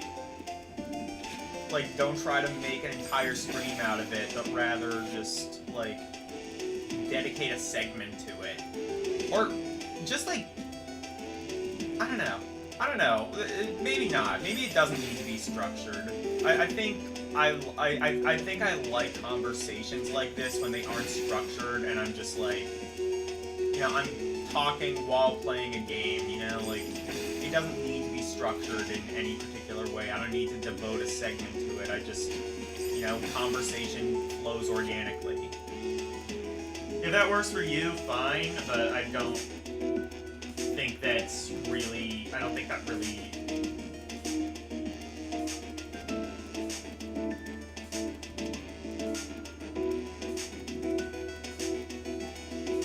But yeah.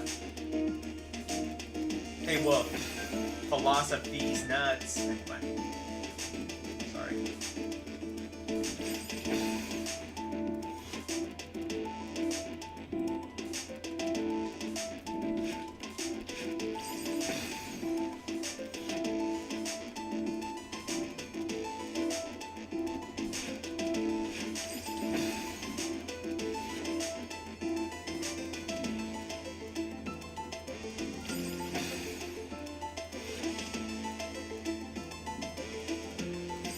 I mean, there are times where I want to concentrate on a game, but I don't know.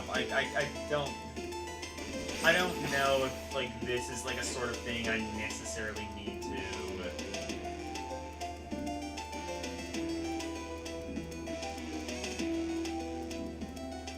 That doesn't even work as a joke. You failed. Yes, it does. It ends with the E sound, so therefore it works. I've decided. I think, therefore I am.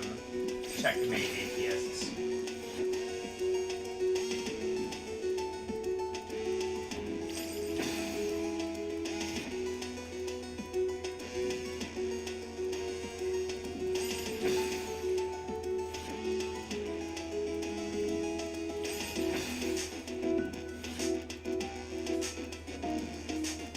How long have I been on this screen? Actually, not long. I was on another screen for an hour though.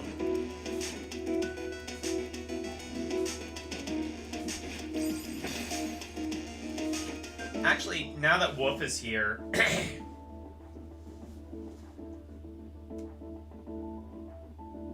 now that Wolf is here, I will show you some of the new redeems, because I have those working now. First of all,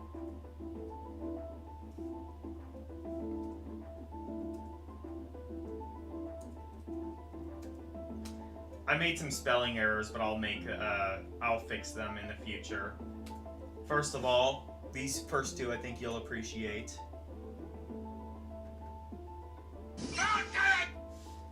And also,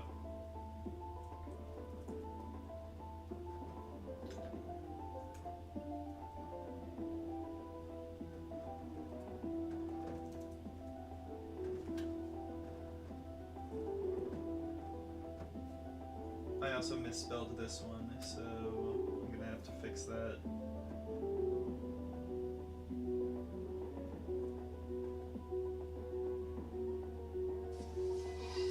Stop eating my sesame cake!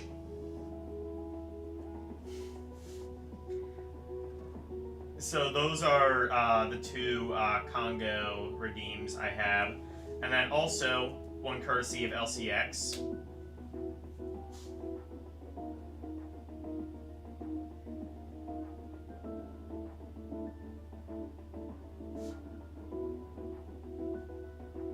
One courtesy of LCX.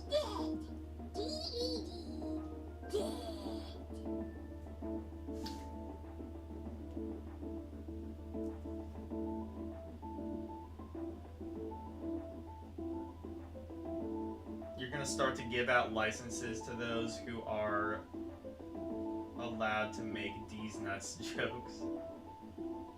So you need an ID. An ID's nuts. Sorry. Stop eating my sesame cake!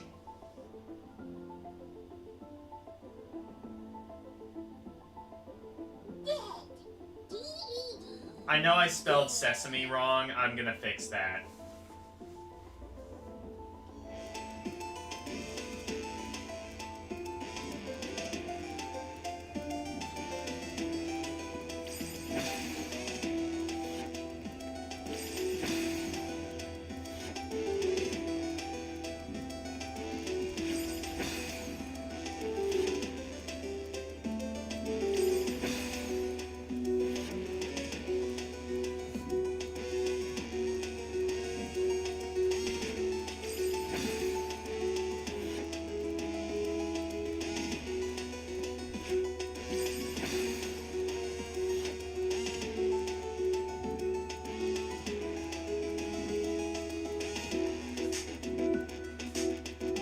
Yeah, okay, yeah, I know I needed to. I don't even... Elle, didn't you do, like, a video of, like, trying out free video editing software? Did you end up, like, learning anything from that? Because, like, I would like some free like, on, my iPad, I use, like, the iPad version of iMovie, but I'd like something kind of free that's, like, sort of, like, easy as like Windows Movie Maker was to use. I used to use Windows Movie Maker back in the day, and that was so easy to use, and everything is just like such a pain in the ass nowadays.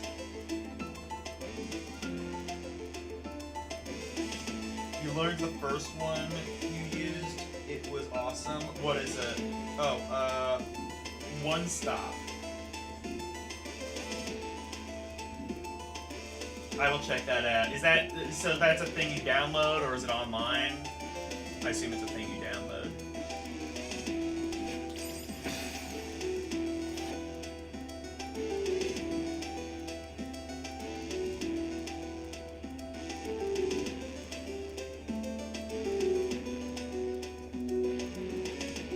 Yeah, I just want something to like trim clips, or like splice a couple clips together, or something like that.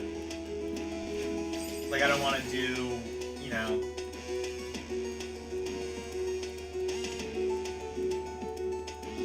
You know, I think I technically paid, like, $500 for Filmora, and I never used it. Or maybe it wasn't $500, but it was a lot of money. OpenShot?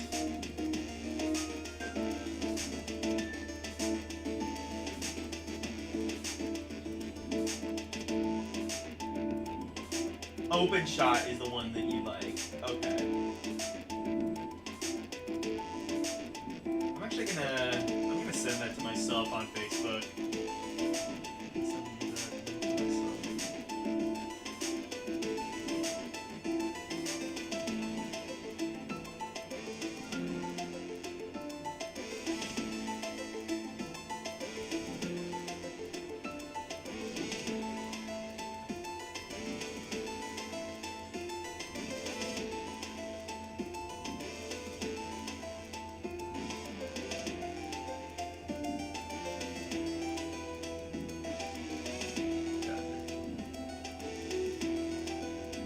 Yeah, that would be perfect, actually. It's like an open source kind of thing. Is it like relatively easy to use? That's like the major thing. Open source, so no free and community supported. It's downloaded. Okay.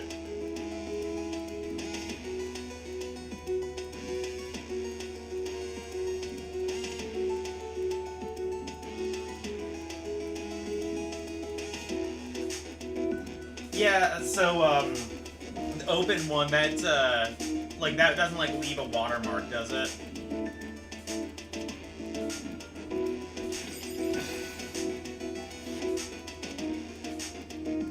Maybe we should have a nicer game.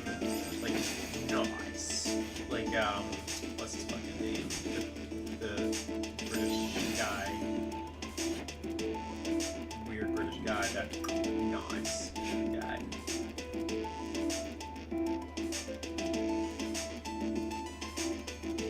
Have a watermark? Okay.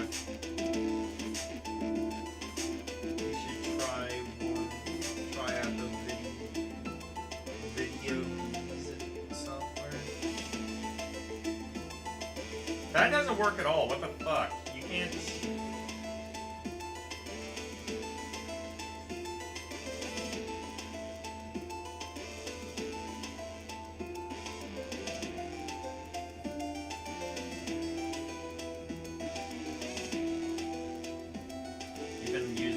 Last video uploads. Okay. Yeah, you did that one song.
FF8 teaches us a good philosophy. Yeah, I mean, FF8 does teach a good philosophy, and that philosophy is if you have a masterpiece game, just do the entire game over again in the same engine, and it'll be just as big of a masterpiece.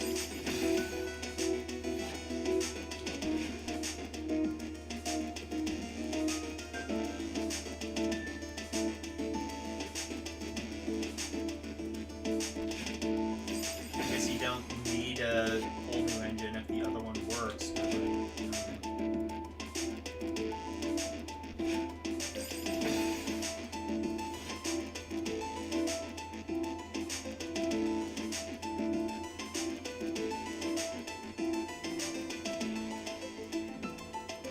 I'm being tortured in enemy territory to sell out your friends. What do you do? Answer, lie. Yes. I mean, that's how we've gotten most of our... I mean, that's how the U.S. gets most of their intel. They torture people until they lie and they're either set free or killed, and it turns out that the info they got was bullshit anyway. So the U.S. has definitely not learned that yet.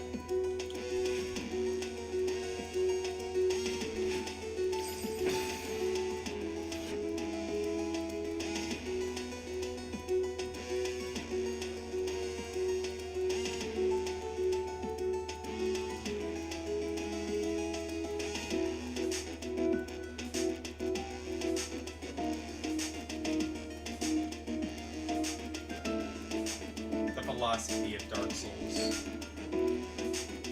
That's probably something like Tyler's watched like some 3-hour expose on the philosophy of Dark Souls. But that's just a theory, a philosophy theory. Thanks for watching.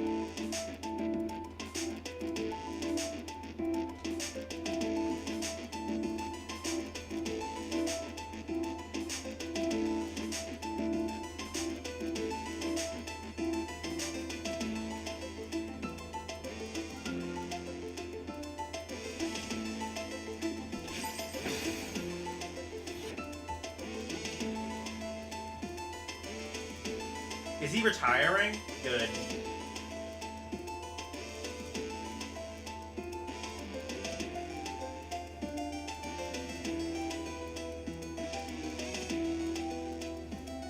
Did he cry on stream? Good. Or, not. Did he cry on video? No, okay, I have nothing against Matt Pat. I mean, he's probably a fine person. I guess I don't really have any strong feelings one way or the other.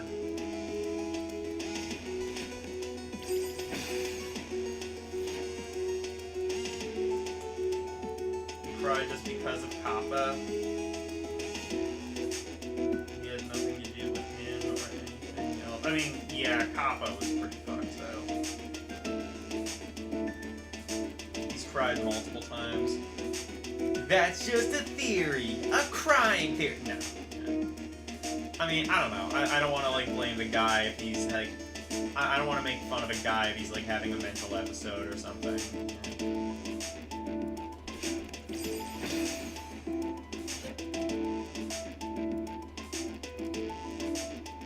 He's a Chad. He's fake as AF. And a weirdo in general, is he? I don't know anything about... I've watched a couple videos from Game Theory, you know, years ago. I don't know what he's doing now. I don't know if he's gotten into any controversy since then. I don't know. He's retiring to focus on his family. Good for him.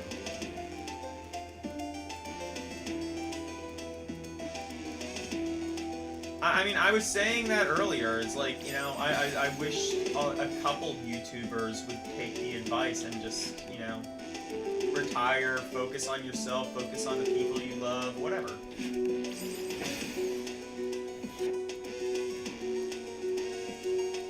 He's retiring to focus on his victims. Sorry. He's been busted for stealing content and doing BS math. Yeah, I know there was like a channel a couple of years ago that was like critiquing his shit. It's kind of the same thing with like Jeremy from Cinema Sins, kind of just like doing really bullshit arguments.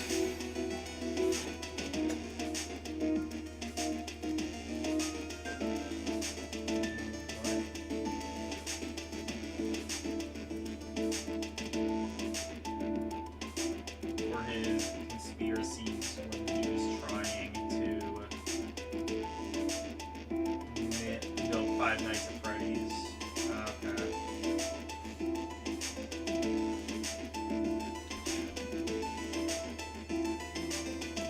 Oh wait, oh, I remember what Kappa is, yeah. I mean, I have issues with Kappa.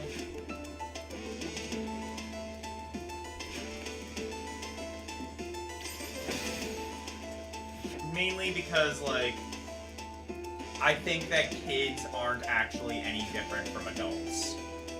I think that kids are just as stupid adults are just as stupid, if not more so, than children. So I don't think we should give kids, like, special treatment, really. But that's just a theory.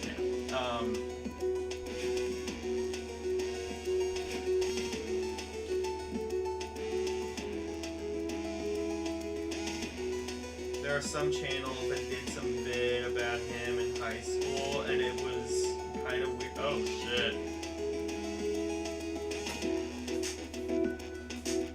Is he, like, a pervert or something? Again, like I said, I have, like, no real strong feelings for or against the guy. I've seen his videos. They're, you know, fine, I guess.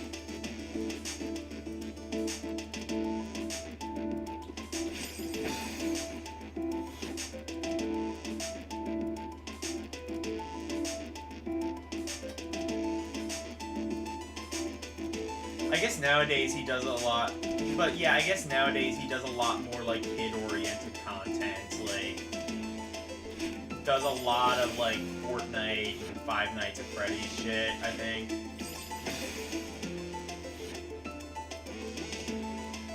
Which, you know, definitely not my thing, you know. I've never played Five Nights at Freddy's. I don't even know if I would...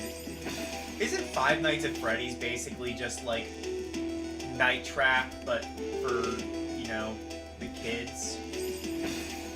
It's like Night Trap for the Gen Alpha generation.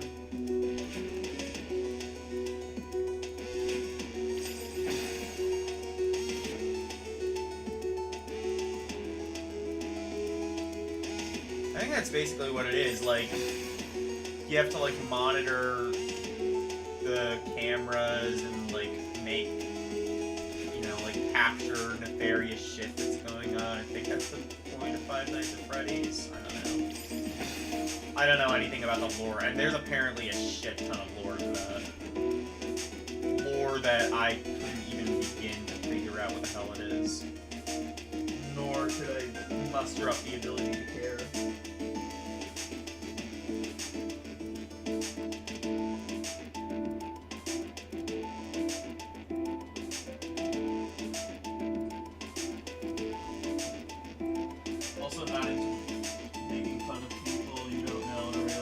I'm not making fun. I don't think I'm making fun of him. None of us are, like, making fun of him. Well, I don't know. Maybe Wolfpack is a little, but I'm not making fun of him. I think if he wants to retire, I think that's a good idea. You know, he's been doing YouTube for a really long time. He's made a decent amount of money. Sometimes you gotta know when to fold. You gotta know when to fold and know when to show them, etc.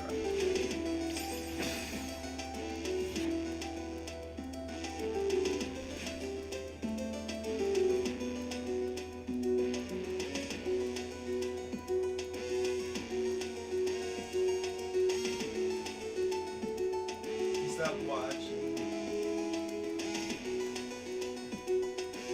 He stopped watching him as soon as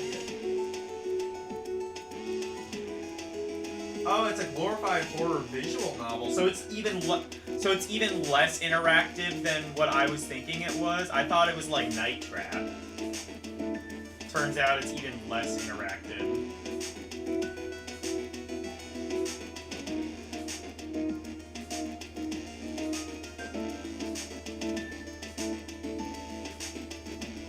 I was only ever, like, a casual viewer of his. Mainly because just, like, I've never really been into conspiracy content in general. It's just, like... A lot of times it's just, like, even if the conspiracy is real, it's just like, okay, how does this affect me? And I get it, it's just, like, you know... fun, stupid stuff that people can get into. I get that, but I don't know. I think a lot of people just take that content way too fucking seriously.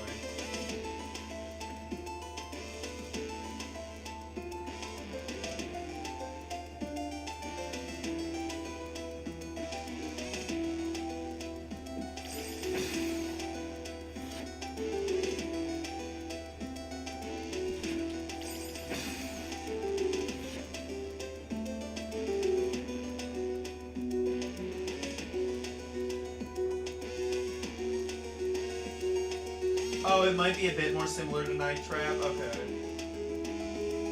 Point clicks up, see what happens. Or, actually, no. Night Trap isn't the game I'm thinking of. Double Switch. That's the game where you have, like, security cameras that you have to monitor. Night Trap is... I think Night Trap is actually less interactive than that.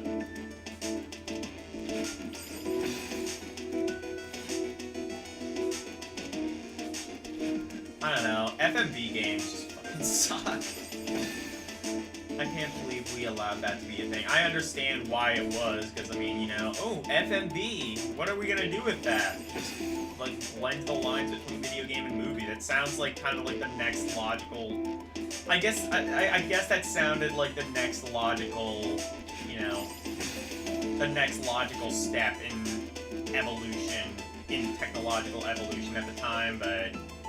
You know, there's a reason video games and movies should stay far away from each other. Unless they're GoldenEye, in which case, you know. Hi, Karumi.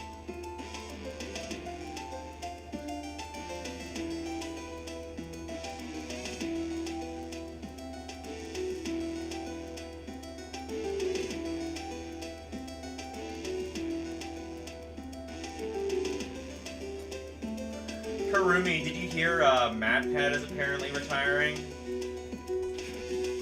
Elle just broke that news to me.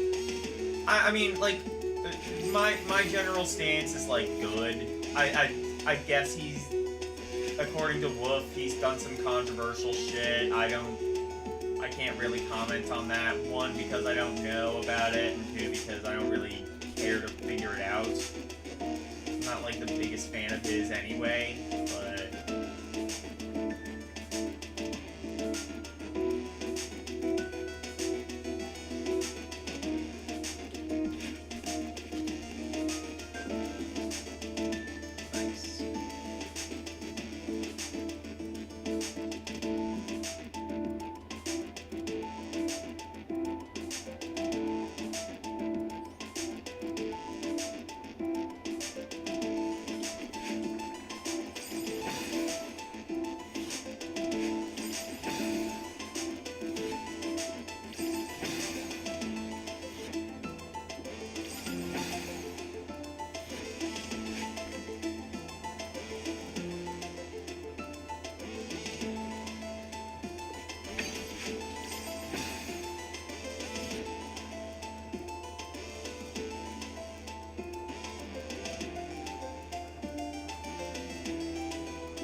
RPG. Cool.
The amazing Flash, the amazing Plush Brothers. How are you, man?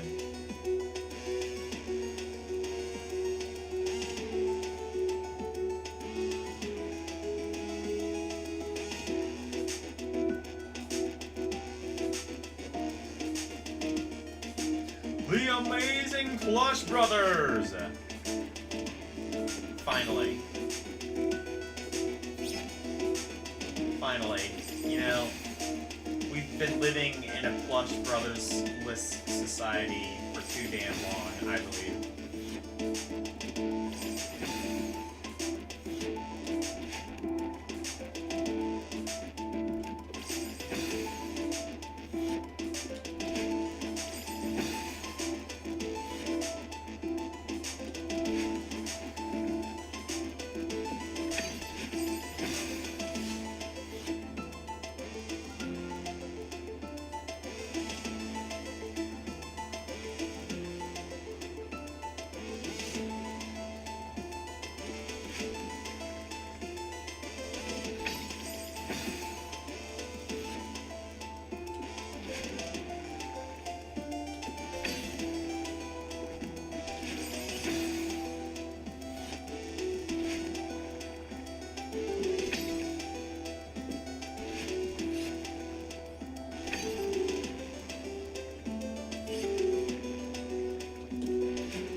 wow, a lot of the...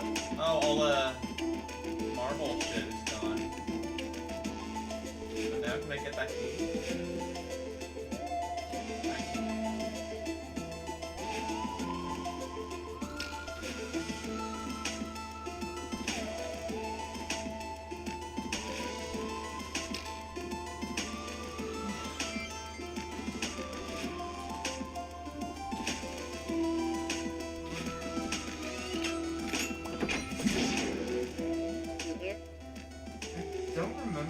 I think this might be the end of the,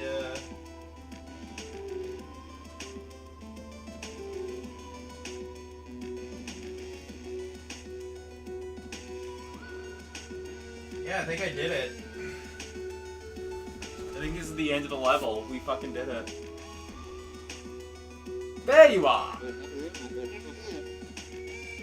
You certainly have a knack for wandering off. It was tough, but I sorted everything out for you.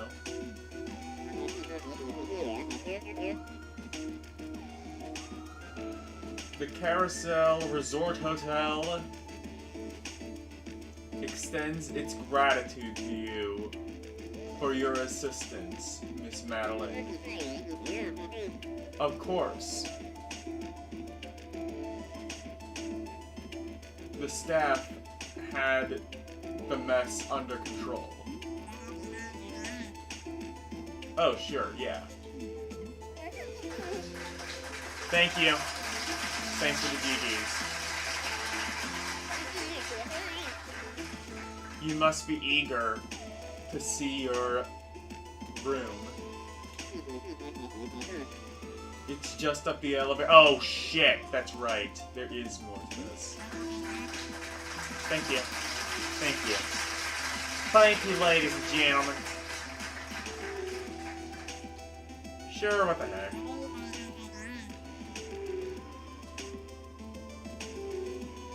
Show me the presidential suite. It sounds lovely.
Someone's having fun.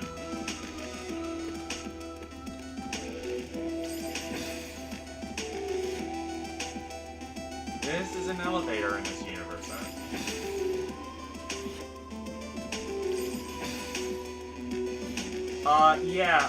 So your hotel is actually killing people. I would like to report several OSHA violations.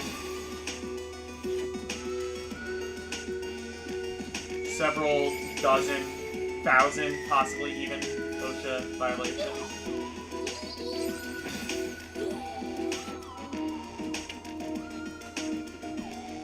I wish this game had a sword. I need to play a game with a sword. What's a good Metroidvania with a sword?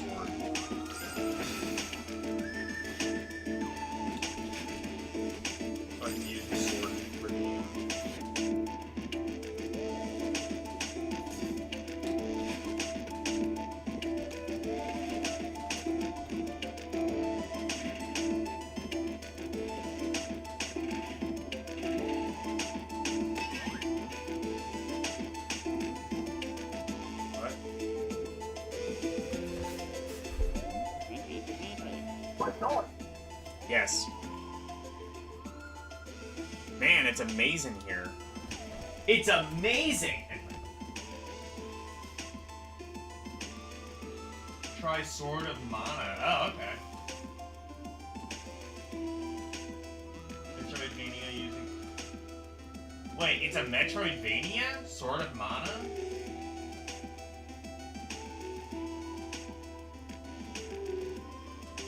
Oh, yeah, Salty Sanctuary, that's true.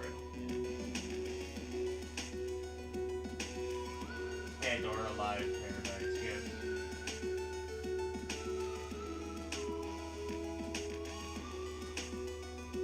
Or even better, Dead or Alive Beach Volleyball.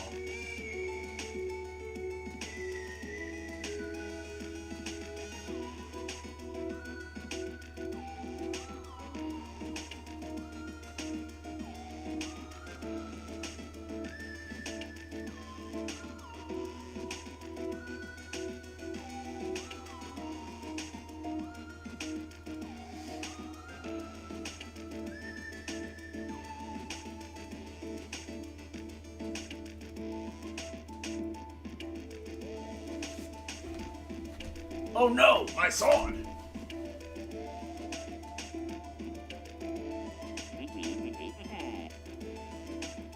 How's it going with El Creepo? I helped him clean up the huge mess, but he was kind of a jerk about it. And he still thinks he can convince me to stay. Madeline, seriously.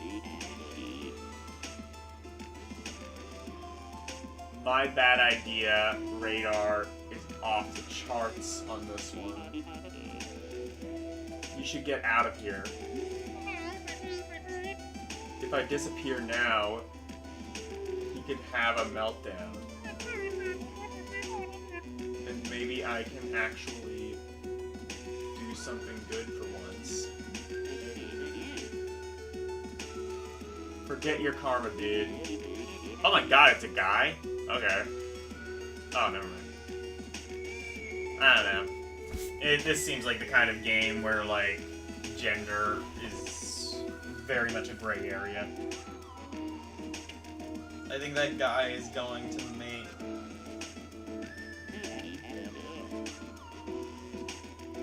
You have to think about your sanity.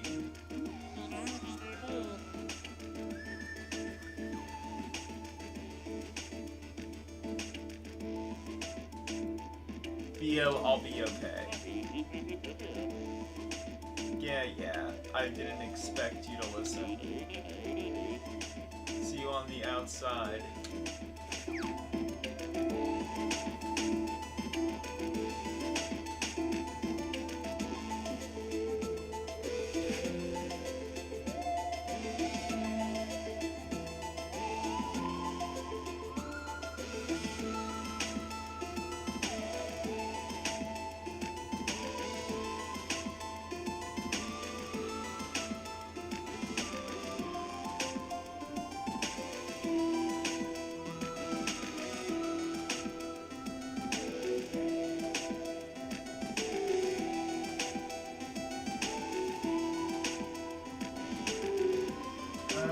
Okay, I think I'm going to call it a stream.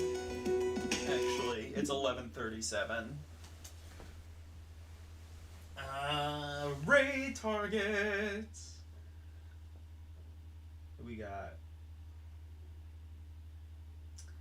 Looks like Retro Ryan is the only one who is live, and I didn't add him to the list. I should do that. I will remember to do that for the next time. Retro Ryan is doing... I don't know what he's doing, actually. Something.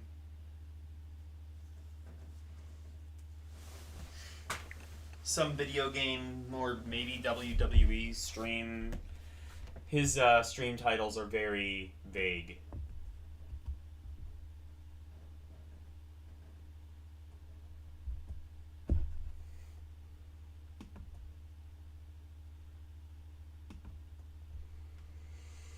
Sadly, Algebra is not streaming anymore.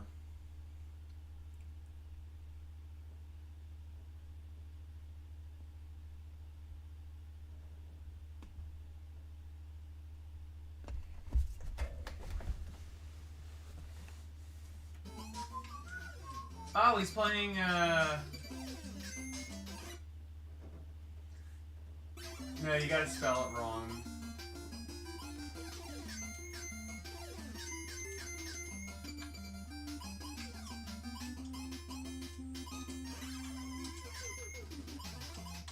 I thought there was an I-E in You got a lot of snow there, Ashley? You know I had 3 Hurricanes touchdown yesterday, no bullshit. Are you serious? 3 Hurricanes touchdown, you guys. Does he also own every Switch game? You know there's a fucking flash card for Switch now? Stop eating my I say sesame hurricanes, I mean cake. tornadoes. Man, my brain isn't working.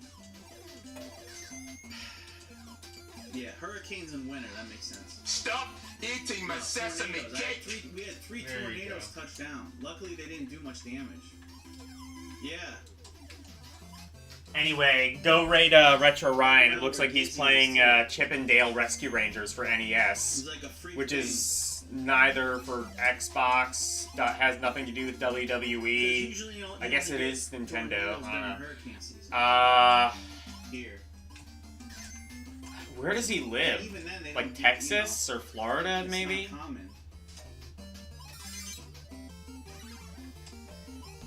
common. Anyway, go raid him.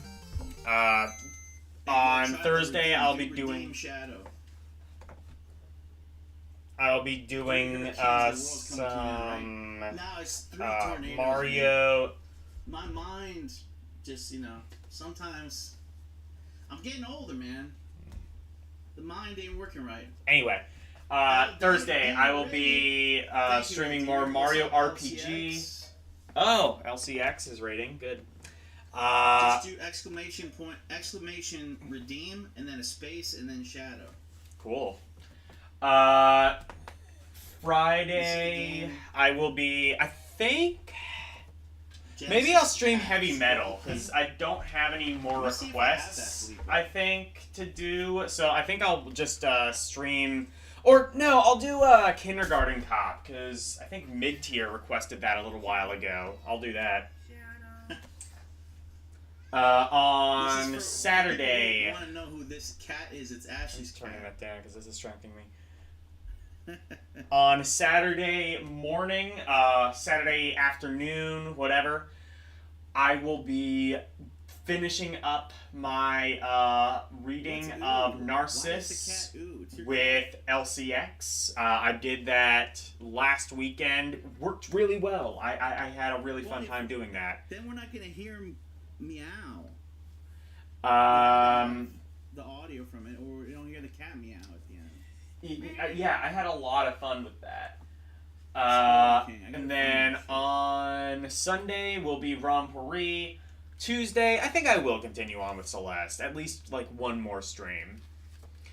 So anyway, that is it for tonight. Thank you guys so very much for watching. Thank you, Sid, LCX, Well, I don't have Karumi, I'm gonna have to put that hack Great in. White North, KE, Wolfpack, Ketsu, Hobble, Zone 85, Let's play some Streets the of amazing and the amazing Plush Bros. What's up, Estelle? Thank What's you up, guys Karumi? so very much for watching. Appreciate you coming through. Good night. And thank you for coming to my TED Talk. Bye everyone.